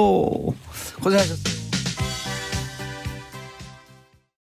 정봉재 정치쇼 4부 순서 들어갑니다. 자, 정치 뉴스 빼고는 다 있는 시간 비정치회담. 하재근 문화평론가님. 예, 안녕하세요. 예, 그리고 강경윤 SBS 펀이 기자님. 네, 안녕하세요. 예, 잘 오셨어요. 이 비정치회담이 좋은 코너예요. 예, 왜냐하면 저는 그렇게 생각합니다. 저도 그렇게 생각해요. 왜냐하면 정치로 접근하면 국민들에게 네. 정치에 관심을 갖지 말라고 선언하는 것과 똑같아요. 네. 비정치로 접근하다 보는데 정치 얘기를 하고 있네. 예. 이럴 때 국민들은 정치에 관심을 갖고 자기 주권에 심오한 이해를 하게 되죠. 아, 그렇죠. 예. 뭔가 좀 재미있고 우리가 흥미있어하는 이야기인데 사실은 그 안에도 정치적인 역학관계가 있다. 다 있죠. 예를 들어 나훈아 네. 그 얘기하는데 전혀 비정치적인 것 같잖아요. 그거 정치에 다 있어요. 아, 그렇게 됩니까? 그러면 거기까지는 눈치채지 못했는데. 제가 했지만 전혀 처음 듣는 얘기인데 그래요? 어떤 나훈아는 왜 그렇게 도망 다니죠? 언론과 스타일 어떤 그런 정치 관계가 그렇죠. 있겠네요. 그런 역학관계가 다 있는 거죠. 네. 그리고 나훈아를 둘러싸고 있는 무슨 협박설이 있는데 그게 사실인가? 그럼 연예인들이 어떤 뭐 정치적 입장 표명하는 게 약간의 사회적 협박? 이렇게 가는 거죠. 그렇게 되는 거예요. 그럼요. 눈치를 못 채가지고. 아니 연예인들이 막 정치적 입장 네. 표명하는데 네. 자유로 하는 사람도 있는가 하면 동원되는 경우도 있거든. 그렇죠. 어머. 동원되는 경우 있잖아요. 예. 당 행사에. 나훈아 씨도 그런 케이스. 그렇게는 아닌데 연예인들과 정치도 한번 생각해보는 시간이 된다. 그렇죠. 그렇게 그런 하는 생각은 거예요. 이제 예. 충분히 할 수가 있는데 깊숙이 오늘 알아야죠. 지금 너무 지금 다른 동네로 예. 머나먼 안드로메다로 가고 있는 듯한 느낌이 드는데. 남쪽 하늘 아래 그 누구 노래죠? 나훈아 씨 그런가요? 노래인 것 같습니다. 길이훈 가시죠. 네, 자, 첫 오늘- 번째 주제. 오늘 제가 드릴 말씀은 뭐냐면 미국, 예. 헐리우드, 어허. 성추문 파문, 어허. 국내는 과연 미국은 낚시고. 낚시라기보다는 지금 난리가 났으니까 그쪽 미국도? 국내는 일단은 그럼요. 미국의 이야기를 소개를 해드리고 우리는 문제가 예. 없는지. 그러니까 미국이 뭐냐면 하비 와인스타인이라고 여기서 한 2주 전쯤에 말씀하셨어요. 소개를 하셨던 예. 거기서 이제 이게 굉장히 유명한 미국 영화 제작자인데 엄청난 성추행을 지금까지 벌려왔다. 그리고 또 영화도 개념 영화를 만드는 분 아니에요? 그렇죠. 이분이 소규모 개념 영화, 아카데미상, 독립영화. 싹쓸이, 독립 영화 이런 거 하셨던 분이고 설국열차 배급했던 분이고 이거 맞아, 기억나네. 분이라고 표현을 해야 되는지 모르겠는데 어쨌든 엄청난 성범죄자라고 알려져서 충격을 줬는데 또 밝혀진 것이 제임스 토백이라고 예. 이분 같은 경우는 뭐 이런저런 시나리오도 쓰고 학교 교수로도 활동하고 73세예요? 굉장히 연로한 청춘하기에는 이제 좀 그런데 그 나이의 구애를 별로 안 받는 것 같습니다. 그래요? 남자의 경우에는. 오호. 근데 일단은 또 다른 사례가 있지만 이 사례부터 일단 말씀을 드리면 예. 이분이 제임스 토백. 10년 정도 한 10년에 걸쳐서 30여 명의 여성을 성추행했다면서 고소를 당했는데 10년 동안 30여 명. 1년 근데 평균 3명씩. 그런데 예. 이게 언론에 보도가 되니까 사실은 나도 당했다. 지금 피해를 주장하는 여성이 200여 명까지 늘어난 상태고 이야. 이런 것이 헐리우드에 광범위하게 퍼져 있었는데 그동안 암묵적으로 모두 알면서 쉬쉬해왔던 모두가 공범만이냐.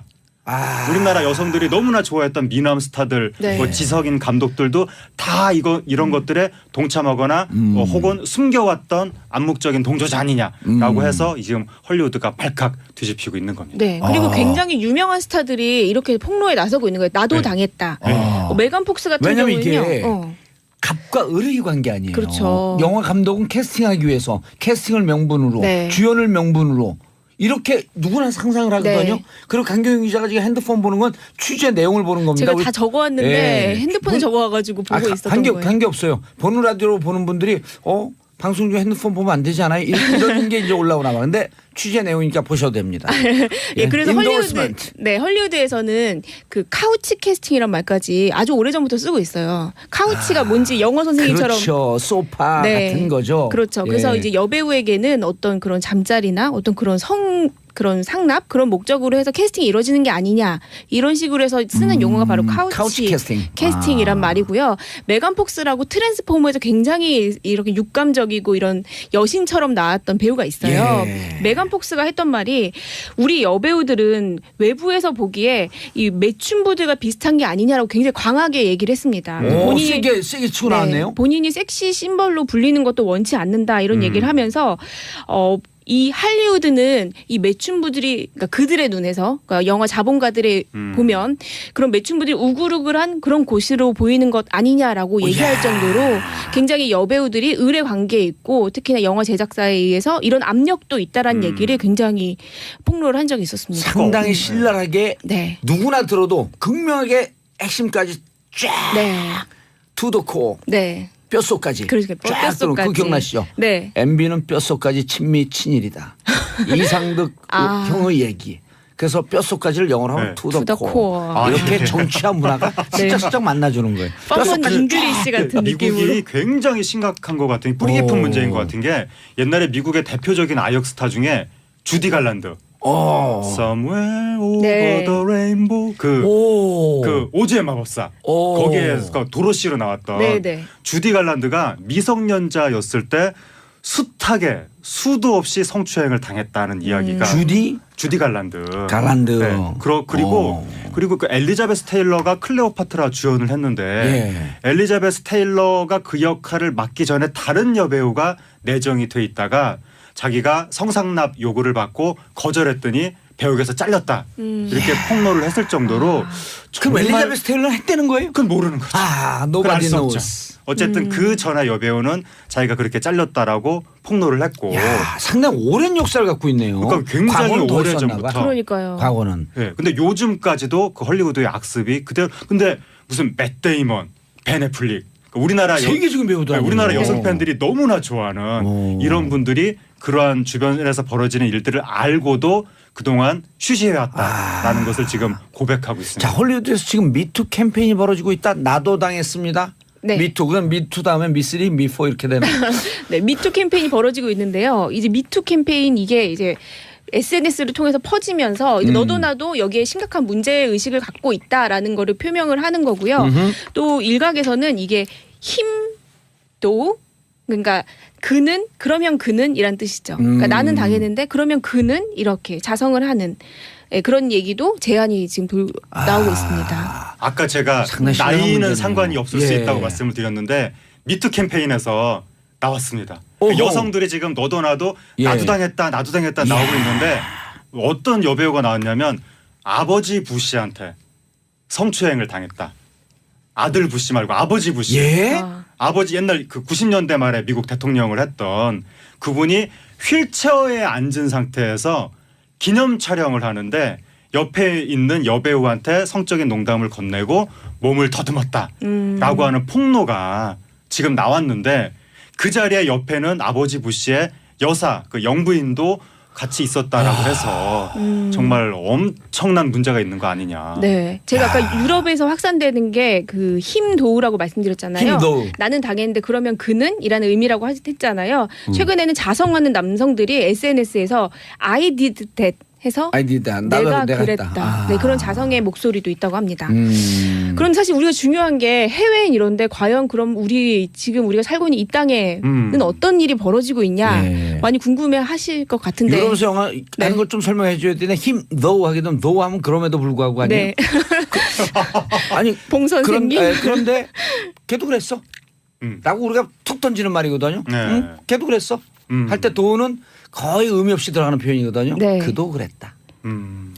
그런데 그는 그도 그랬다. 이런 뉘앙스가 딱 있는 거죠. 전문 용어로 connotation. 네. 쪽집게 해서 감사합니다. 자, 국내 영화계는 글쎄요. 국내 이게 참 어려운 부분인데요. 제가 이제 좀 실제 사례 제가 모두가 취재한 알고 얘기 있는 아니요. 제가 실제 취재한 아무도 모르는 얘기를 좀 해드리려고 해요. 오늘 여기서 폭로하는 거예요? 근데 뭐 이거는 저희가 이제 이런 일이 다시는 없었으면 좋겠다. 제가 취재 과정에서 들은 얘기를 좀 해드리고 싶어요. 저희 정치쇼 청취자들만 들은 거니까 예. 외부에 절대로 네, 아무 데 가서도 얘기하셔야 돼요. 소문 내시면 안 됩니다. 소문 내셔야죠.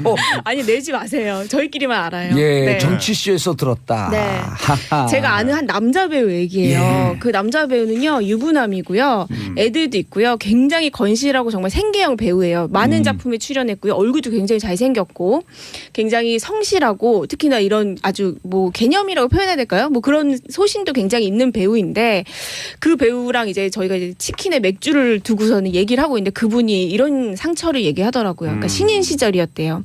이제 본인이 그 또래 배우들 중에서 좀 이제 굉장히 잘생기고 연기도 잘하니까 많이 이렇게 그 러브콜이 왔는데 한 번은 한 이 방송계의 거물이 본인에게 이제 술집으로 와라 해서 자기가 여자의 남자 지금 얘기하시는 지금 분. 한 게 남자 배우입니다. 예. 근데 그 남자 배우분이 이 방송계의 거물이 술을 좀 취하더니 본인은 성추행을 했다는 거예요. 남자가요? 동성 간에. 그러니까 이제 그분이 그게 너무 충격이 커서 그게 지금 이제 벌써 이제 10여 년이 지난 옛날 일임에도 불구하고 그분이 아직도 그 얘기를 하면 손을 떱니다. 네. 어머머머. 그러면서 이제 그분이 이제 방송 거물이었는데 이제 본인이 이제 캐스팅이나 이런 얘기를 하면서 너는 동성에 대해서 어떻게 생각하냐 이런 식으로 해서 본인을 이렇게 좀 심하게 성추행을 해서 그분이 이제 그걸 거부하고 일어났는데 그 이후로는 정말로 캐스팅이 뚝 끊겨서 본인은 이제 굉장히 그 일이 자신의 인생에 너무 많은 영향을 미쳤다 이렇게 얘기를 했습니다. 야, 이거 큰일 났는데 지금 검색 순위 막 안 오는데 돼요. 그분은 누군가? 검색 순위 올리지 마세요. 예. 청취자분 저희끼리만 한 합시다. 그 걸그룹 출신이었던 여자 연예인이 얘기를 한 게 있는데 예. 자, 우리 청취자분들 추정 가능하죠? 지금부터 아니요. 네티즌 수사대. 그러지 마세요. 네. 그러면 2차 피해가 가는 거죠? 그럼요. 네. 잠시 쉬어 가셔도 되고요. 잠시 쉬어 가야 수사대 될 것 여러분. 같아요. 죄송합니다. 오늘은 쉬세요. 그냥 듣고. 네, 이런 일이 다시는 이야기가 없었으면 있구나. 좋겠다. Once upon a time, happening. 네. 그러니까 한 그 여성 연예인이 얘기를 한 게 있는데 예. 자기가 직접 취재한 거예요? 아니요, 제가 취재한 건 아니고요. 예. 남이 취재한 거 들었습니다. 그럼 그 사람 근데, 일단 중간에 도매상이 있어? 네, 그렇습니다. 예. 근데 그 여성이 10대 시절에 예. 처음으로 어느 기획사에 가서 오디션을 봤는데 예. 자기를 으슥한 곳으로 첫날 오. 처음 오디션 보는 날 으슥한 곳으로 데리고 가더니 옷을 벗으라고 하면서 네가 이런 것을 견뎌야만 너는 연예인을 할 수 있다. 이것을 견디지 못한다면 너는 지금 가라. 라고 했다는 거예요. 그러니까 성적인 어떤 걸 요구하면서 그래서 자기한테 너무 무서워서 뒤돌아 나왔는데 그게 그 기획사 대표는 나중에 구속이 됐는데 오호. 유명한 사건이었죠. 네. 그게 예. 굉장히 큰 회사였고 맞아요. 소속된 사람도 많았는데 누군지 알겠어요? 전 알죠. 근데 이제 오. 그 여자 연예인이 자기는 그때 어려서 이게 어마어마한 큰일인 줄 알았는데 나중에 연예계 생활을 해보니까 그럴 수 있는 일이더라. 일상이더라. 네. 다른 내 후배들도 아. 그런 것을 다른 회사에서도 많이 당했고 오히려 그런 것을 통해서 연예인이 일부러 더 빨리 되기 위해서 노력하는 애들도 있더라. 비일비재하더라. 이런 것을 고백을 한 적이 그러니까 있습니다. 저는 이게 되게 안타까운 게 어떻게 보면 꿈을 가진 사람들이 겪는 이게 시련도 아니고 굉장히 큰 좌절 같은 거잖아요. 네. 저는 정확히 이런 내용과 비슷한 내용을 최근에 취재하는 게 있는데요. 한 배우가 요즘에 아주 독하게 취재해요. 네, 저는 아주 독하게 그런 것 갑니다. 같더라고요. 네.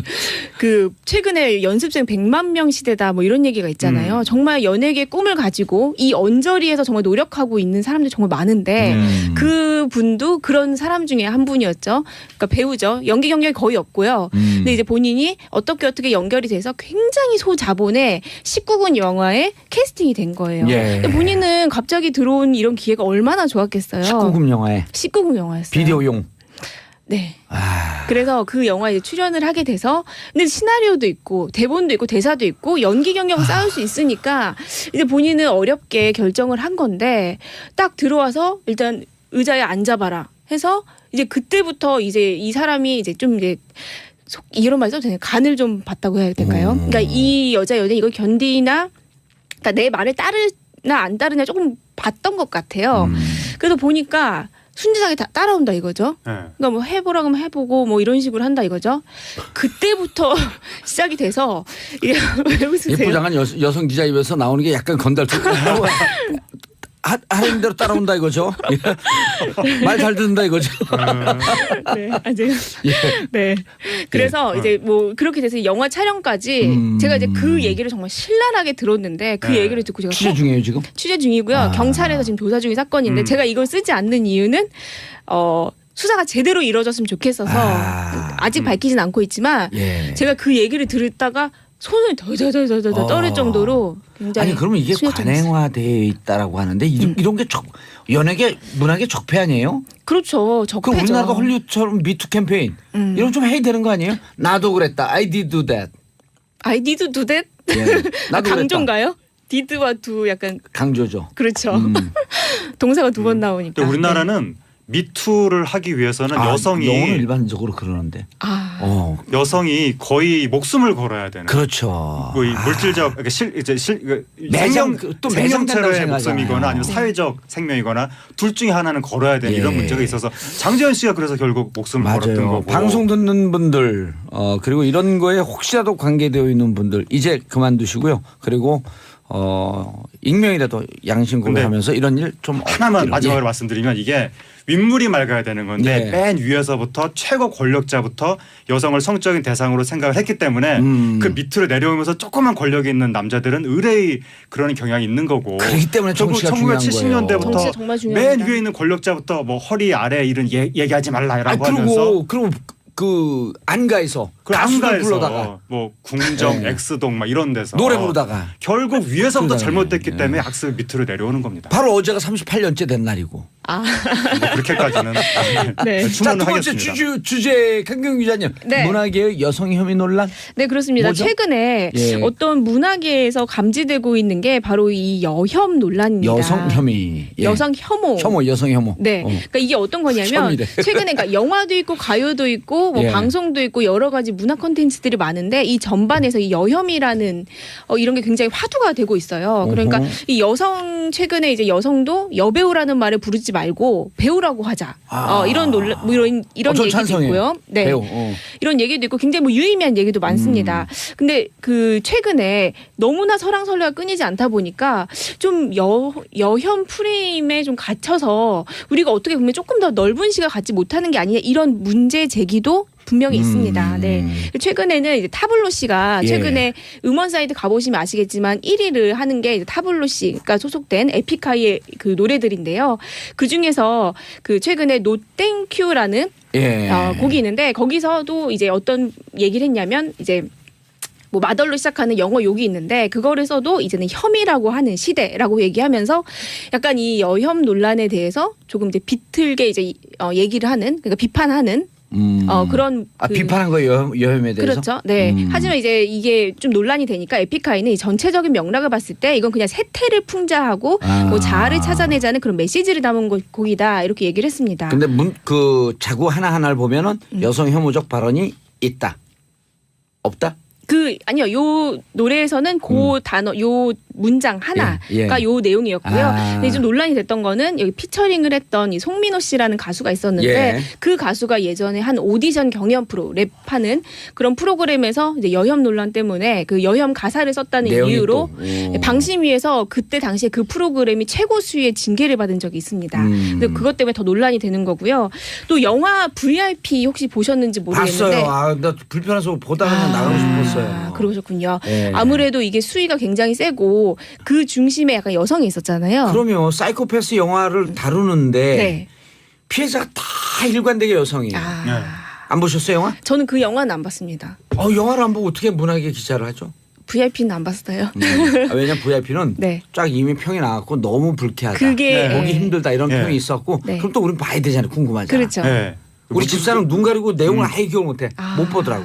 그래서 이게 이 VIP가 대표적으로 최근에 여혐 논란에 휘말렸던 영화였습니다. 이 통화했잖아요, 영화가. 그래서 이게 기대보다는 굉장히 안 좋은 성적을 거뒀어요. 그래서 사람들이 최근에 하는 말이 이 영화계에서 여혐 논란에, 그러니까 여혐인지 아닌지는 뭐 대중이 판단하겠지만 여혐 논란에 휘말리기만 해도 상업적으로는 굉장히 리스크를 얻는 거다라는 얘기를 해요. 그 범죄도시 아시죠? 영화 예. 보셨어요? 봤죠. 거기에 보면은 그 다방 아가씨가 나와요. 예. 장첸 아시죠? 장첸. 예. 극중 인물 윤계상 씨가 맡은 장첸이라는 인물이 다방에 가서 예. 그 여성이 이렇게 뭐 차도 따라주면은 예. 네 오늘 뭐 문 닫았나? 뭐 아니 이건 경성사투리죠. 아무튼 연변 사투리로 이렇게 하는 그 다방 아가씨가 나오는데 조금 더 그 사람의 비중이 높고. 내오는 뭔 일 하나? 예. 아닌데. 뭐 이제 나도 연변을 잊어먹었다. 어떻게 해야 될지는 잘 모르겠습니다. 아니 잘했는데 경상도에 뭐 매몰됐어. 예. 네. 예. 네 그러다 보니까 예. 그 여성이 조금 더 이렇게 좀 이렇게 뭐 좀 비하되는. 아니요 그 여성 폭력에 대한 얘기가 조금 더 있었는데 막판에 이 여혐이 혹시라도 휘말릴까봐 뺐다고? 다 드러냈다고 아. 하더라고요. 그러니까 그 정도로 영화계에서 굉장히 민감합니다. 그 대목도 좀 불편하더라고. 그 대목조차도. 근데 우리나라가 좀 심각한 게 예. 아까 에픽하이 뭐 송민호 씨 이런 얘기 했는데 힙합, 랩 이쪽 계열에서 여성에 대해서 막말하는 걸 굉장히 멋있는 행위. 그럼 왜 그런 현상이 일어나요? 그러게 말입니다. 그래서 이게 굉장히 이게 폭주하다 보니까 브로라는 가수가 여성 혐오를 아예 그 주제로 노래를 만든 적이 있는데 예. 그게 음원 차트 1등을 했었습니다. 이게 굉장히 심각한 사회 문제다. 네. 그리고 한 성인 잡지에서 여성을 대상으로 성범죄를 저지르고 여성의 사체를 유기하는 것이 그것으로 해석되는 것이 명백한 화보를 메인에다가 딱 걸어가지고 맞아요. 난리가 났었는데 그 문제가 뭐냐면 그 화보 그 잡지사 측에서도 이거 표현의 자유다. 뭐가 문제냐라고 제기를 했었고 우리나라 간행물 윤리위원회에서도 이게 제재할 정도가 아닌데 표현의 자유인데 이러다가 해외에서 난리가 난 거예요. 그렇죠. 이런 말도 안 되는 화보가 트렁크 펴놓고 거기 손 놓고 막, 뒤에 예, 있고. 그거, 예. 제가 그래가지고 해외에서 난리가 나니까 그때서야 비로소 이게 문제구나. 우리나라 국내에서 그때서야 이거 막 사진을 없앤다 어쩐다. 그러니까 국내에서 여성 혐오에 대한 문제의식을 좀 경각심이 높여야 너무나 된다. 약하다. 경각심 이게 너무 문제인 거죠. 약하다. 좀 높여야 되는 거죠. 그렇죠. 자정작용이 좀 필요한 거죠. 예, 알겠습니다. 자, 비정치회담 끝났어요, 근데. 끝났습니까? 두 분, 네. 강경윤 기자님, 하재근 문화평론가님 인사하시고요. 예, 감사합니다. 감사합니다. 예. 오늘 얘기한 건 비밀로 해주세요. 그 아무에게도 얘기해 주세요. 네. 자, 내일은 토요일 오전 11시에 찾아뵙겠습니다. 땡큐, 피스 코리아.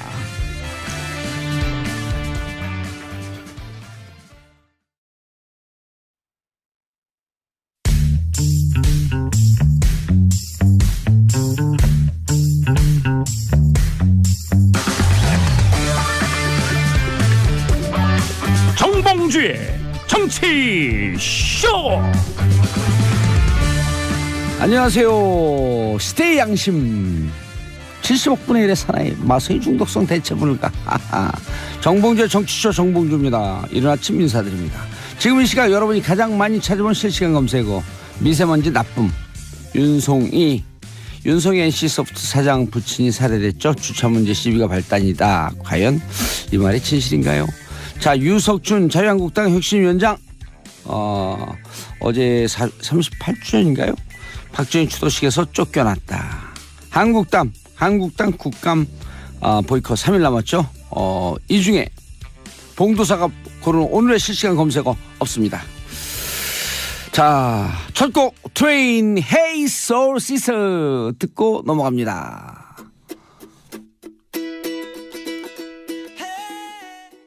정봉주의 정치쇼 1부 순서 들어가겠습니다. 즐거운 프라이데이. It's Friday. Thank God it's Friday. TGI Friday. 그렇죠? 자, 미국에 얘기하려고 하다 보니까 영어가 저절로 나오네. 자, 오늘 함께 할 분. 원포인트 뉴스. 안녕하세요. 원일입니다. 원일 뉴스 고. 예, 즐거운 주말 돌아왔는데 하늘이 뿌예요. 예, 그래서 미세먼지 때문에. 예, 미세먼지가 또 올라갔대요. 그래서 물어봤더니 중국이 난방을 시작을 했다네요. 그래서 이제 바람의 방향에 따라서 우리는 이제 중국 쪽에서 바람이 불면 이제 미세먼지가 높아지고 왜냐하면 겨울에는 각오해야 돼요. 중국이 예. 이제 석탄을 많이 떼기 때문에. 아니 근데 기본적으로 그 고고도에서는 편서풍이 있어서 항상 이쪽 동쪽으로 바람이 부는 거 아니에요? 지구의 이 자전의 방향 때문에 편서풍은 늘 있잖아요. 그렇죠. 중국 대륙의 동쪽에 위치한 한반도는 중국의 미세먼지를 고스란히 우리가 이제 갖고 올 수밖에 예. 없죠. 근데 이제 지금은 이게 좀 태풍이 아직 좀 몇 개 남아 있어서 태풍이 밀어버리는데. 예, 태풍이 밀어버리면 좀 우리 하늘이 좀 맑아졌다가 이제 또 다시 이제 잠잠해져서 편서풍이 불기 시작하면 중국의 미세먼지가 일로 날아오게 돼 있어요. 그렇죠. 그래서 미세먼지 보면서 별 생각을 다 해봅니다. 자, 지금 이제 다음 주에 이제 트럼프 대통령이 방한하고요. 지금 홍준표 자유한국당 대표가 지금 미국에 가가지고 전술핵 재배치 다음 주가 다다음 주죠. 그러네요. 예, 다다음 다다음 주네요. 주죠. 죄송합니다. 예. 제가 7일, 착각했네요. 11월 7일, 8일, 1박 2일. 나라 걱정하다 보니까 날짜를 자꾸 헷갈려요. 예. 그 전술핵 재배치를 가지고 지금 하는데 논리가 아주 심플해요.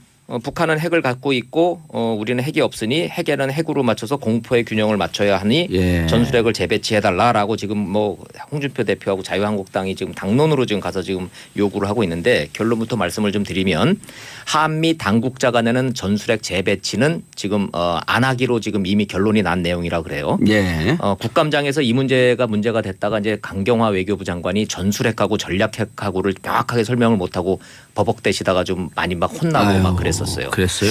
근데 가만히 그래서 저도 이제 그 국감장에서 외교부 장관이 돼가지고 전략핵하고 전술핵도 구별 못하냐고 이제 막 호통을 막 치는 걸 보고서는 제가 가만히 생각해 보니까 저도 잘 모르겠더라고요. 그래서 그 이제 찾아봤더니 전략핵은 멀리 가고 위력이 크고 대도시를 공격하는 없앨 수 있는 규모가 큰 핵이고 전술핵은 사거리가 짧고 조그만 거고 위력이 제한적이다. 이렇게 설명들이 돼 있더라고요. 좀 이상하잖아요. 아니, 저도 여러 번 찾아봤는데 정확하게 설명된 것들이 잘 없어요. 네, 그래서 너무 애매하잖아요. 네. 그 뭐 멀다, 짧다, 크다, 작다 그런 예. 뭔가 기준이 있을 거 아니겠어요. 그래서 제가 이제 당국자들한테 좀 물어봤더니 이게 옛날식 개념이기 때문에 지금은 무의미한 거래요. 왜냐하면 전략핵은 미국과 소련이 냉전 시절에 적의 본토를 공격하는 게 전략핵. 그다음에 갖고 가가지고서는 국지적으로 공격하는 게 전술핵의 개념이에요. 예. 그러다 보니 당연히 사거리가 짧고 적겠죠. 근데 지금은 북한 같은 경우에 북한 핵은 우리가 지금 군사적으로는 지금 적대 관계잖아요. 예. 뭐 북한에서 우리 뭐 사거리 얼마나 되겠어요. 그죠? 그러니까 그렇죠. 북한이 갖고 예. 있는 핵은 우리한테는 전술핵이냐 전략핵이냐 개념 없이 그냥 무조건 전략핵인 거예요. 공격이 본토 공격이 그렇죠. 가능하니까. 근데 지금 북한이 지금 집착하고 있는 ICBM이라는 게 미 본토가 가능하기 때문에 북한 핵은 전략핵으로 보는 것이고 예. 한반도 남한에다가 재배치를 요구하는 거는 이거는 미국 본토에서 사용할 수 있는 핵이 아니기 때문에 전술핵으로 보는 거예요. 대충 지금 그 숫자적으로만 놓고 보면 사거리 5,500km 정도로 전술핵과 전략핵을 나눈다고 군사적으로는 얘기를 좀 하네요. 히로시마하고 나가사키가 떨어진 건 전략핵이에요, 전술핵이에요.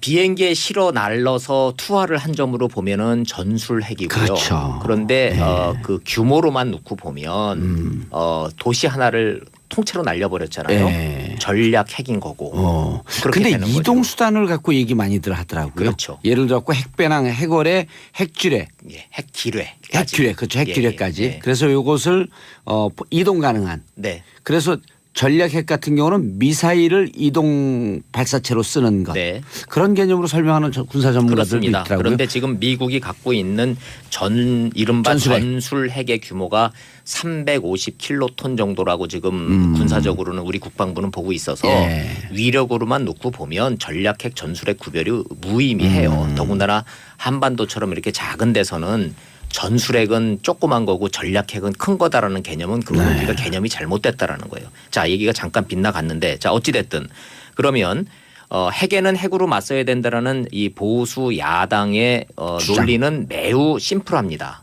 공포의 균형을 맞춰야 되고 김정은이는 핵을 가지고 저렇게 위협을 하는데 우리는 지금 이 비대칭이 돼 있으니 미군이 가지고 있는 철수했던 전술핵이라도 갖다 놔야 공포의 균형이 이루어지는 거 아니냐 예. 이렇게 돼 있는데 그럼 왜 한미 당국은 여기에 대해서 지금 반대하는 걸로 안 하는 걸로 결론을 내렸는지를 제가 지금 설명을 드리려고 지금 합니다. 첫째는 미군의 주장은 왜 우리를 못 믿느냐는 거예요. 미국의 입장은. 자, 시대가 바뀌었다라는 거예요. 공포의 균형이라는 것이 반드시 한반도에 전술핵을 갖다 놔야만이 공포의 균형을 이루어지는 것이 아니고 핵우산. 예, 핵우산 이른바 확장 억제력 미군이 가지고 있는 핵 전략 자산은 2시간 이내에 대응이 가능하기 때문에 사실상 공포의 균형을 이루어지고 있는 거다. 아하. 그리고 미국 측 설명인가요? 예, 미국의 주장인 거예요. 미국의 행정부의 주장이 그렇기 때문에 한국은 두려워하지 마라.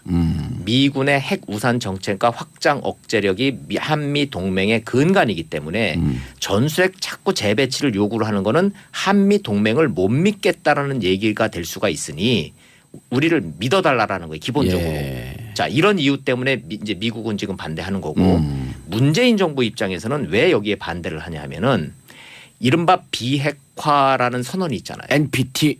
그렇죠. 자유한국당의 주장은 자, 핵과 핵을 맞서고 있어야 핵 폐기를 너도 포기해라 나도 포기할게 이 협상이 가능하다라는 게 지금 보수 야당의 논리인 것이고 문재인 정부의 논리는 우리가 갖고 있으면은 절대 포기 안 한다 북한이 앞으로도 영구히 포기를 안 하기 때문에 북한이 포기하려면 일단 우리가 갖고 있지 않아야 되는데 예. 우리의 불안감은 미군의 전략 자산을 믿자 믿고 가자 이제 이런 논리예요. 그래서 그 한미 동맹의 핵심이 네. 미국이 절대적으로 그 대한민국의 핵 보유를 인정하지 않고 있는 거 아니에요? 그렇죠. 그리고 우리는 핵 보유를 인정하지 않고 NPT라고 하는 협정 아래서 네. 미국이 갖고 있는 전략 핵 자산 무기로 핵 우산을 쳐주고 있으니 네. 굳이 한반도가 핵무장할 필요가 없지 않냐? 그건 조금 다르죠. NPT하고는 관련은 없어요. 왜냐하면 예. 미군이 가지고 있는 전술핵을 한반도에 재배치를 한다고 그래도 우리가 NPT를 탈퇴할 필요는 없어요. 왜냐하면 NPT라는 건 한국 정부가 핵 개발을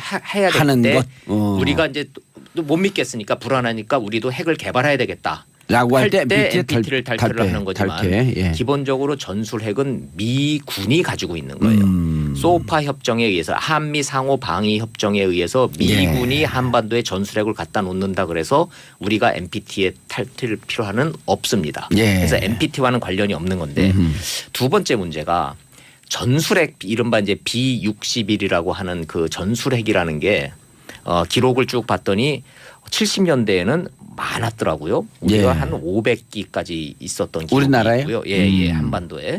그게 쭉 줄어가지고 85년도에는 150기로 줄었다가요. 그때 당시도 전 세계 한 3,000기 뭐 이 정도 많았어요. 예. 이 정도 기본적으로 얘기했었죠. 전술핵을 미군이 한반도에다 갖다 놓은 이유는 베트남 전쟁 때문에 미군이 글로 이제 집중을 하다 보니까 한반도가 불안하니까 그 이 이른바 비대칭 전력을 방어하기 위해서 갖다 놓은 게 전술핵이거든요. 쭉쭉쭉쭉 줄다가 91년도에 노태우 정부 때 비핵화 선언하면서 이게 딱 철수할 때는 100여 기로 기록이 돼 있어요. 근데 이거를 다시 갖다 놓는다고 생각을 해보면 또 천문학적인 조 단위의 돈이 들어가는 거예요. 그다음에 이거는 그냥 띠하니 그냥 저 사드처럼 배치할 수 있는 게 아니잖아요. 이게 예. 핵무기잖아요. 위험하잖아요. 예, 그다음에 지하 벙커 파야죠. 그다음에 그거 관리해야죠. 이 관리 비용이 어마어마한데 미군의 주장은 이건 겁니다. 자, 3대 전략 폭격기 B-1B 랜서라고 하는 거 있죠. B-2, B-52 이게 오키나와하고 괌에서 뜨면 딱 2시간 만에 한반도에 오니 이게 사실상의 전략 핵무기다. 예. 2시간이면 오니까 된다. 그다음에 2대 스텔스 전투기 있잖아요. F-22하고 F-35. 이거는 지금 30분이면 온다는 거예요. 오키나와에서. 예. 자, 그럼 이것만 해도 충분히 억제력을 갖고 있으니 북한이 함부로 핵무기 가지고 장난 못 칠 거다. 한미 동맹을 믿어라. 이게 지금 이제 미국 당국의 지금 주장인 거고 우리 문재인 정부는 여러 가지를 종합적으로 생각을 해봤을 때 예. 전술핵 재배치는 안 하는 게 하는 것보다 이득이 많다. 이렇게 지금 판단하고 있는 거고요. 보수 야당에서는 자, 기본적으로 핵에는 핵으로 맞서야지 이게 협상이 앞으로 될 거다라는 이제 논리를 갖고 있는데 예. 거기에 대한 이제 그 정답은 현재로서는 없죠. 뭐 이제 정책이라는 게 정답이 어디 있습니까? 선택만 있는 건데 일단 미국 측에서는 아니다라고 분명한 입장을 미국은 밝혔잖아요. 하기 싫다는 거예요. 왜냐하면 할 수 없다. 예, 비용이 너무 많이 들고 효과도 없고 실익도 없다. 예. 이제 이런 내용인 거죠. 근데 왜 집착하죠? 이제 아까 말씀하셨대. 홍준표 대표는 지금 이제 지금 현 정부의 안보 정책에 대한 근본적인 불신을 국민들이 갖고 있기 때문에 북한이 저렇게 핵무기 실전 배치가 임박했다라고 보도가 나오고 그것이 사실이라면은 어떤 형태로든지 핵 대 핵의 균형을 이뤄 나가야지 된다. 이런 지금 논리를 갖고 있는 거예요. 예. 자, 이런 거 가지고 지금 이제 트럼프 방안을 앞두고 지금 여야가 그런 예. 개념의 차이가 지금 첨예하게 지금 맞서고 있습니다. 예. 바른정당 네. 다음 주 분당하나요? 갑자기 이제 막 저 핵 얘기하다가 이제 국내 정치 얘기로 이제 툭 이제 뛰어들어오는데 해줘야 돼. 지금 그 제일 핫한 이슈 중에 하나예요. 김무성 전 대표 김무성 네. 의원이 이제 외국 나갔다가 이제 오늘 귀국할 거예요 아마. 예, 바른정당에 분당한다는 소문이 무성하더라고요. 김무성 대표가 있는. 제가 얘기를 이제 들어보니까 예, 오늘 귀국을 해서 예. 유승민, 김무성 두 분이 이 분당에 대한 최후 통첩을 서로에게 할 거다라는 얘기가 지금 지배적이네요. 봉합하는 그 둘이 만나고 좀 대화하면서 푸는 게 아니고 정반대로. 오. 자 서로 최후 통첩하고 막 할 만큼 우리 얘기했고 많이 묻었다. 예, 서로 이제 갈 길 가자. 아. 이제 이렇게 된다는 거죠. 자 그러면은 일부 끝날 때 마이웨이 한번 들어야 될 것 같은데. 유승민 의원이 며칠 전에 그 얘기 했잖아요. 설득하려고 해봤는데 더 예. 이상 설득할 방법이 없다. 설득은 물 건너갔다. 이게 지금 아. 워딩이거든요. 그럼 이제 김무성 전 대표 이제 해서 유승민 의원하고 어떻게 잘해서 그럼 봉합하시겠습니까? 대답이 아닐 것 같아요. 아. 오늘 좀 들어봐야 돼요. 아하. 들어봐야 되는데 자 그래 되면 다음 달 전당대회 될 것 같아요? 안 될 것 같아요? 11월 13일이요? 예. 무조건 해야죠. 전당대회조차도 안 하게 되면 바른정당이 이제 진짜 존재감이 없이 공중분해 되는데. 그 전에 탈당 예. 이른바 자유한국당으로의 복귀와 통합 의원들 한 9명 정도. 9명 정도. 제가 지금 쉬어보니까 최대 9명. 9명 적은 정도. 최소 6명. 예. 이렇게 좀 나가실 것 같거든요.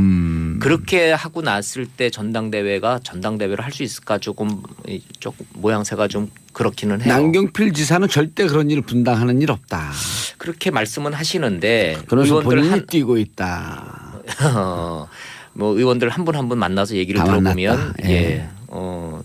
가실 분은 어떻게 잡겠냐고 그러네요. 그렇죠. 자유한국당의 친박 청산이라고 하는 것은 그냥 명분이 그냥이 아니라 명분이고 네. 그게 어느 정도 홍준표 대표가 응답을 했기 때문에 우리는 간다. 그렇죠. 이게 이제 통합파의 논리는 박근혜 전 대통령 출당 조치가 가시화됐기 때문에 통합의 명분은 충분하다라는 게 지금 그렇게 대답하시는 분이 최소 6명, 최대 9명이고요. 아. 그거 갖고는 안 된다라는 이른바 자강파들이 최소 5명. 그 자강파는 제가 분명히 말씀드릴 수 있어요. 유승민, 이해운, 김세현, 하태경, 지상욱. 요 5명. 5분은 확고해요. 그거 갖고는 통합 못한다. 유승민, 이해운, 하태경, 우리 하태. 유명한 예, 하태. 하태경, 지상욱. 김세연. 요 5명은 뭐 제가 확실하게 말씀드립니다. 김세현은 부산 네, 의원이죠. 네, 예. 젊은 의원이죠. 김용태 의원도 통합하러 갔네요. 그렇다고 좀 봐야 되겠죠. 예, 알겠습니다. 원희룡 기자님 인사하시고요. 자, 저는 또 다음 주에 또 이런 얘기들 가지고 찾아뵙겠습니다. 예. 자, 1부 끝내고 저희는 광고 듣고 2부 순서 돌아오겠습니다. 채널 고정하소서. 자, 여의도 UFC. 자, 오늘 함께 하실 분들. 최민희 더불어민주당 의원님. 네, 안녕하세요. 해병대 의원 최민희입니다. 예, 김광진 더불어민주당 의원님. 예, 안녕하세요. 김광진입니다. 해병대 이기 의원. 갑자기 해병대 하시니까 무슨 좀 뜻인지 당황했어요. 몰라서. 한번 저도 의원은 지금 영원한 의원이다. 모르겠어요. 한번 그래서 의원은 영원한 해병대 의원이다. 의원이에요. 아. 그래서 내가 최민희 전 의원 그러면 자, 말하지 말라고. 그럼 인사 안 해요. 전 하면 안 돼. 그럼 어린땡. 자, 유효의 자유한국당 최고위원 자리하셨습니다. 네, 안녕하세요. 이제서야 해병대 이해했습니다. 네, 저 깜짝 놀랐습니다. 정준길 자유한국당 전 대변인. 예, 반갑습니다. 예. 현역 출신입니다. 아, 현역이요? 네. 군인. 예, 병장 출신.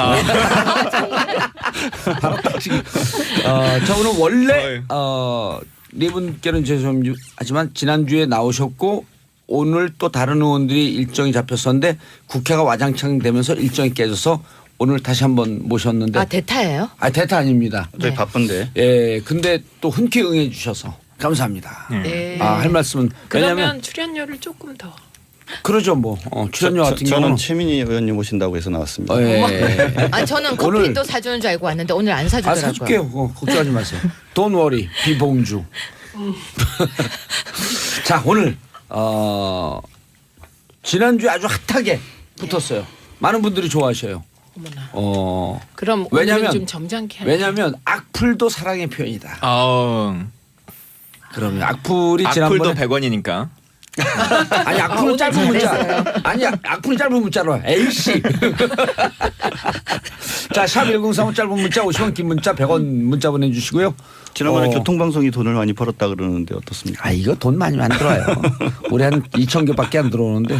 자 보는 라디오 페이스북 라이브로도 방송 중입니다. 언제냐고요? Right now. 지금 페이스북 라이브로 방송 중입니다.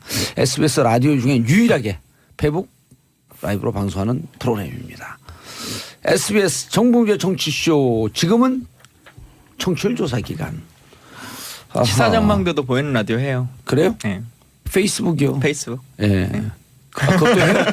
오, 시사 전망대? SBS에 SBS. 또 어느 게 더 출연료 많을까요? 똑같아요. 우리가 조금 더 많아요. 왜냐하면 제작비에서 쪼개 쓰는 거니까. 패널을 귀하게 생각하는 주제는 방송. 언제로 넘어가나요?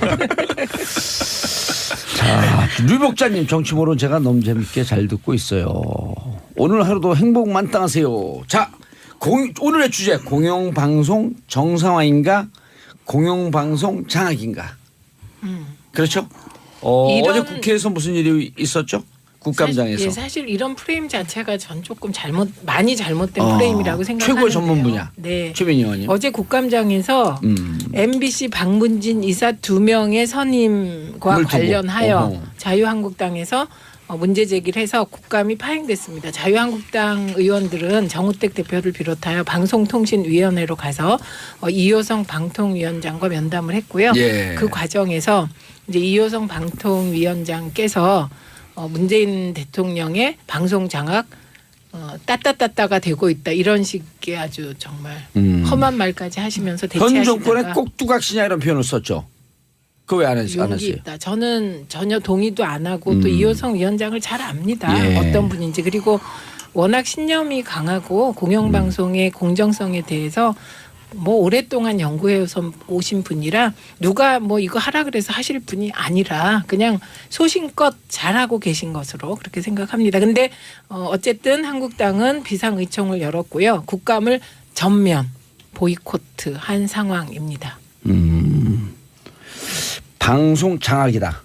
주장이 큰 거. 제가 할까요? 예.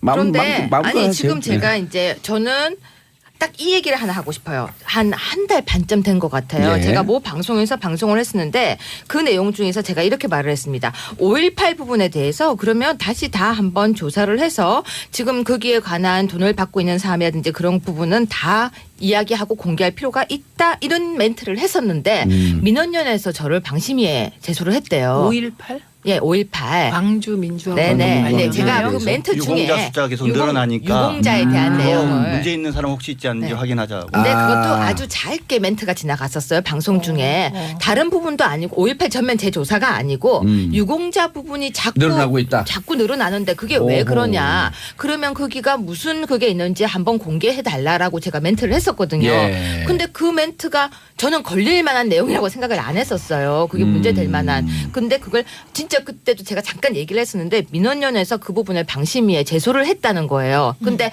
제가 그 부분은 뭐로요? 기사로 뭐로 봤어요. 제소했대요? 그러니까 기사로 봤어요. 기사가 나 있어요. 예. 그래서 제가 이 부분을 갖다가 우리 최 의원님 만날 때 물어볼까 하다가 제가 계속 잊어먹고 있었는데 잘 까먹으셨어요. 민원연의 활동과 제가 지금 상관이 없어요. 아 그래요? 그래서 저는 그냥 바로 여쭤보려고 했었는데 그 내용을 보면서 제가 이게 제소할 내용일까도 궁금했고 그래서 방송 장악이다. 아니 지금 설명하는 중이에요. 끝까지 들어보세요. 최 의원님 멘트 조심하셔야 돼요. 예. 저보고 내용 없어요 하니까 그거 유튜브에 다 최 의원 유 위원에게 내용 없다고 팩트 공격 뭐 이렇게 해가지고 지금 그래요. 제가 내용이 없다고 얘기를 했어요. 그러니까 이게 우리가 방송할 때 진짜 언어를 조심해야 될 것 같아요. 그게 지금 돌면서 유튜브에서 여기 5분 중에 나만 조심하면 돼요. 그냥 하세요. 계속. 그렇죠. 예, 그래서 아무튼 다시 돌아갈게요. 예. 그런 내용들이 있었는데 지금 나오고 있는 얘기가 우리가 흔히 말하는 보수 우파 쪽의 패널들이 계속해서 잘렸다 이런 얘기가 계속 많이 나오고 있어요.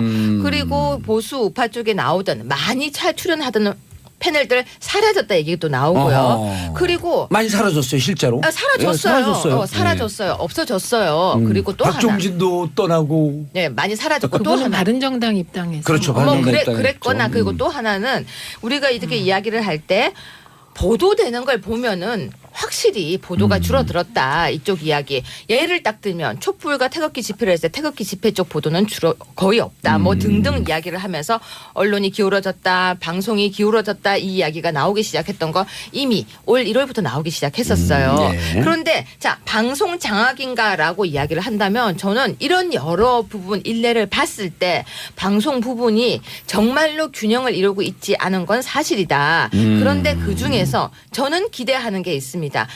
과거 정부에서 과거 정권에서 만약 방금 말씀하셨다시피 방송을 장악했더라면 이번 정부는 절대 그렇지 않고 투명함을 유지해줘야 되고 공평함과 공정함을 유지해줘야 되는데 지금 이렇게 사라졌다 얘기 나오는 거에 대해서는 해명하셔야 될 것 같다라고 이야기를 하겠습니다. 예, 어제 국감장 얘기하다가 좀 밖으로 많이 돌아가시긴 했는데 아니죠. 지금 예. 국감장 얘기 아니고요. 아니, 막 방송 얘기하세요. 장악. 예, 일단 그냥 다른 막 얘기 해도 계속 해도 돼. 막 해도 돼요. 청취자들은 다 알아들어요. 네. 예.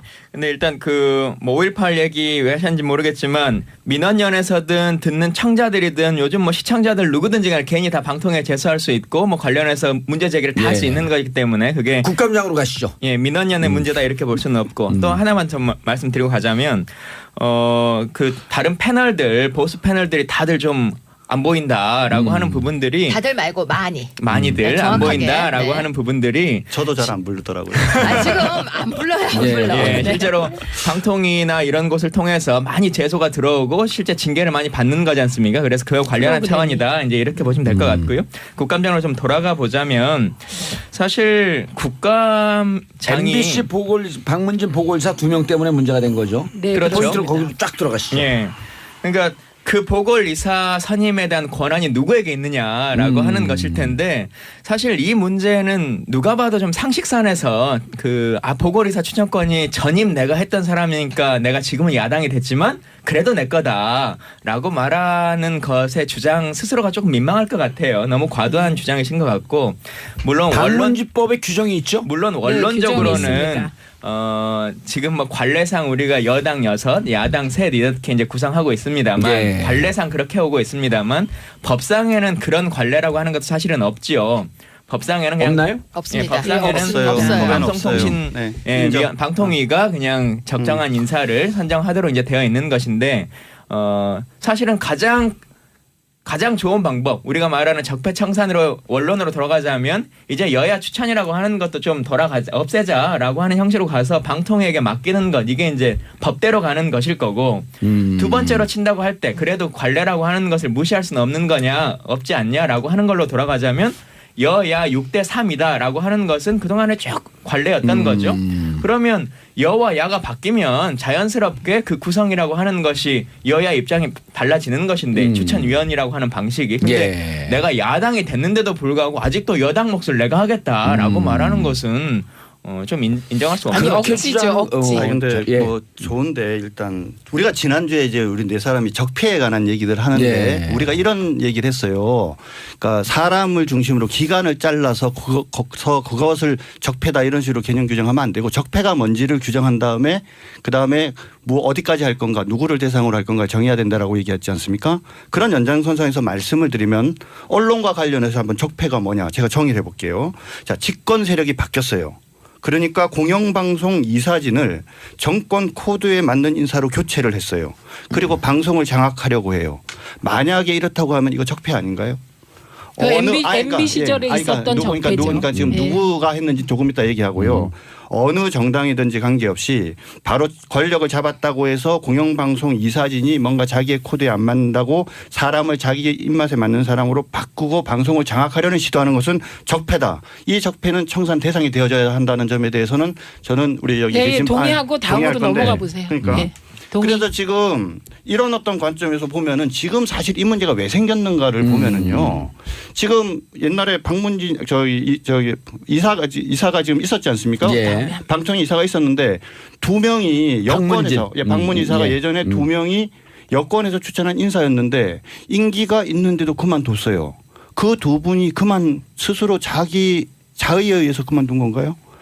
자, 정권이 바뀌었어도 그 박문진 이사의 임기는 정해져 있습니다. 혹시나 그 분들이 현 정권에 계신 분들이 조금 마음에 안 들더라도 바로 대한민국 사회에서는 그 사람의 임기를 보장을 해줘야죠. 그런데 이런저런 이유로 나중에 또 아마 얘기할 기회가 있을 텐데 그 분들을 그만두게 하고 나서 그런 다음에 이 상황이 벌어지고 있는데 예. 방금 말씀하신 것과 관계된 제가 꼭 하나 지적을 할게요.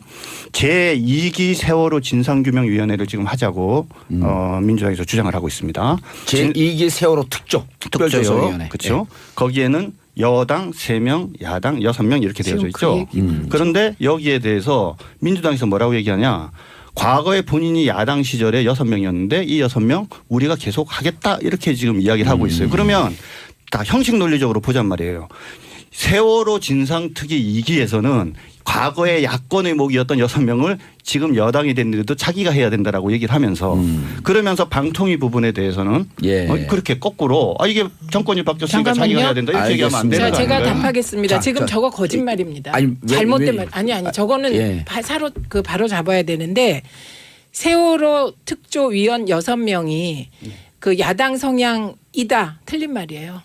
세월호 특조위에는 여야는 추천할 수 있는 숫자가 정해져 있고요. 3대 6으로. 예. 그런데 왜 그게 아니라니까요.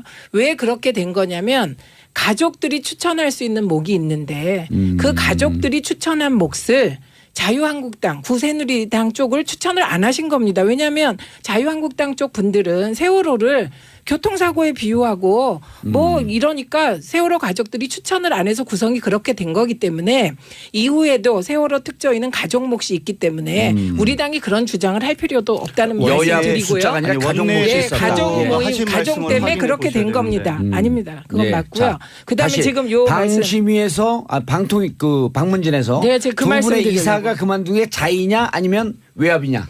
그거 되게 중요한 문제죠. 아니 네. 그거 증명해 보세요. 아니, 잠깐만요. 아니 그러면 아닙니다. 제가 지금 말씀 요거는 잠깐만요. 얘기를 하고 넘어가야 그 부분은 되는데 제가 지금 기사를 좀 지금요 읽어볼게요. 아니에요. 말씀 제가 아니, 지금 답을 하고 아니요, 있잖아요. 아니요. 아니, 설명 안 아니 했어요. 그래서 요 기사를 말씀을 얘기해드릴게요. 들으셔야 최민희 돼요. 의원님 말씀하시고 기사 읽어주시고. 증거를 말씀드릴게요. 아, 예. 증거 이야기하라고 해서. 아니 그러니까 지금 박문진의 2명의 이사가 그만뒀습니다. 누구였었죠? 자유로 예, 그만뒀냐고요. 유의선 이사하고 예. 김모 이사죠. 김완배. 예, 김원배 김원배. 이사 네. 그만뒀습니다. 네.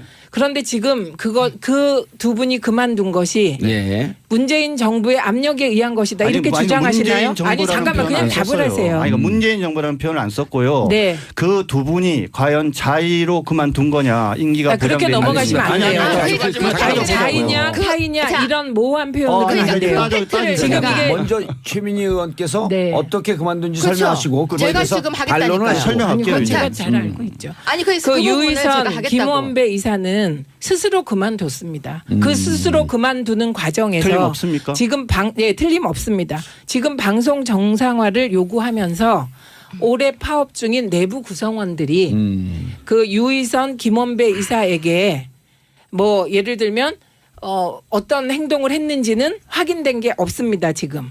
그런데 문재인 정부는 관여한 바가 없습니다. 중요한 건 지금 방송 장악이냐 아니냐는 자의타의 이런 말 쓰시면 곤란하고요. 중요한 건 정권이 압력을 외압을 넣어서 이사가 그만뒀냐 아니냐가 핵심입니다. 자, 근데 그런 바가 없습니다. 예. 자, 잠깐만요.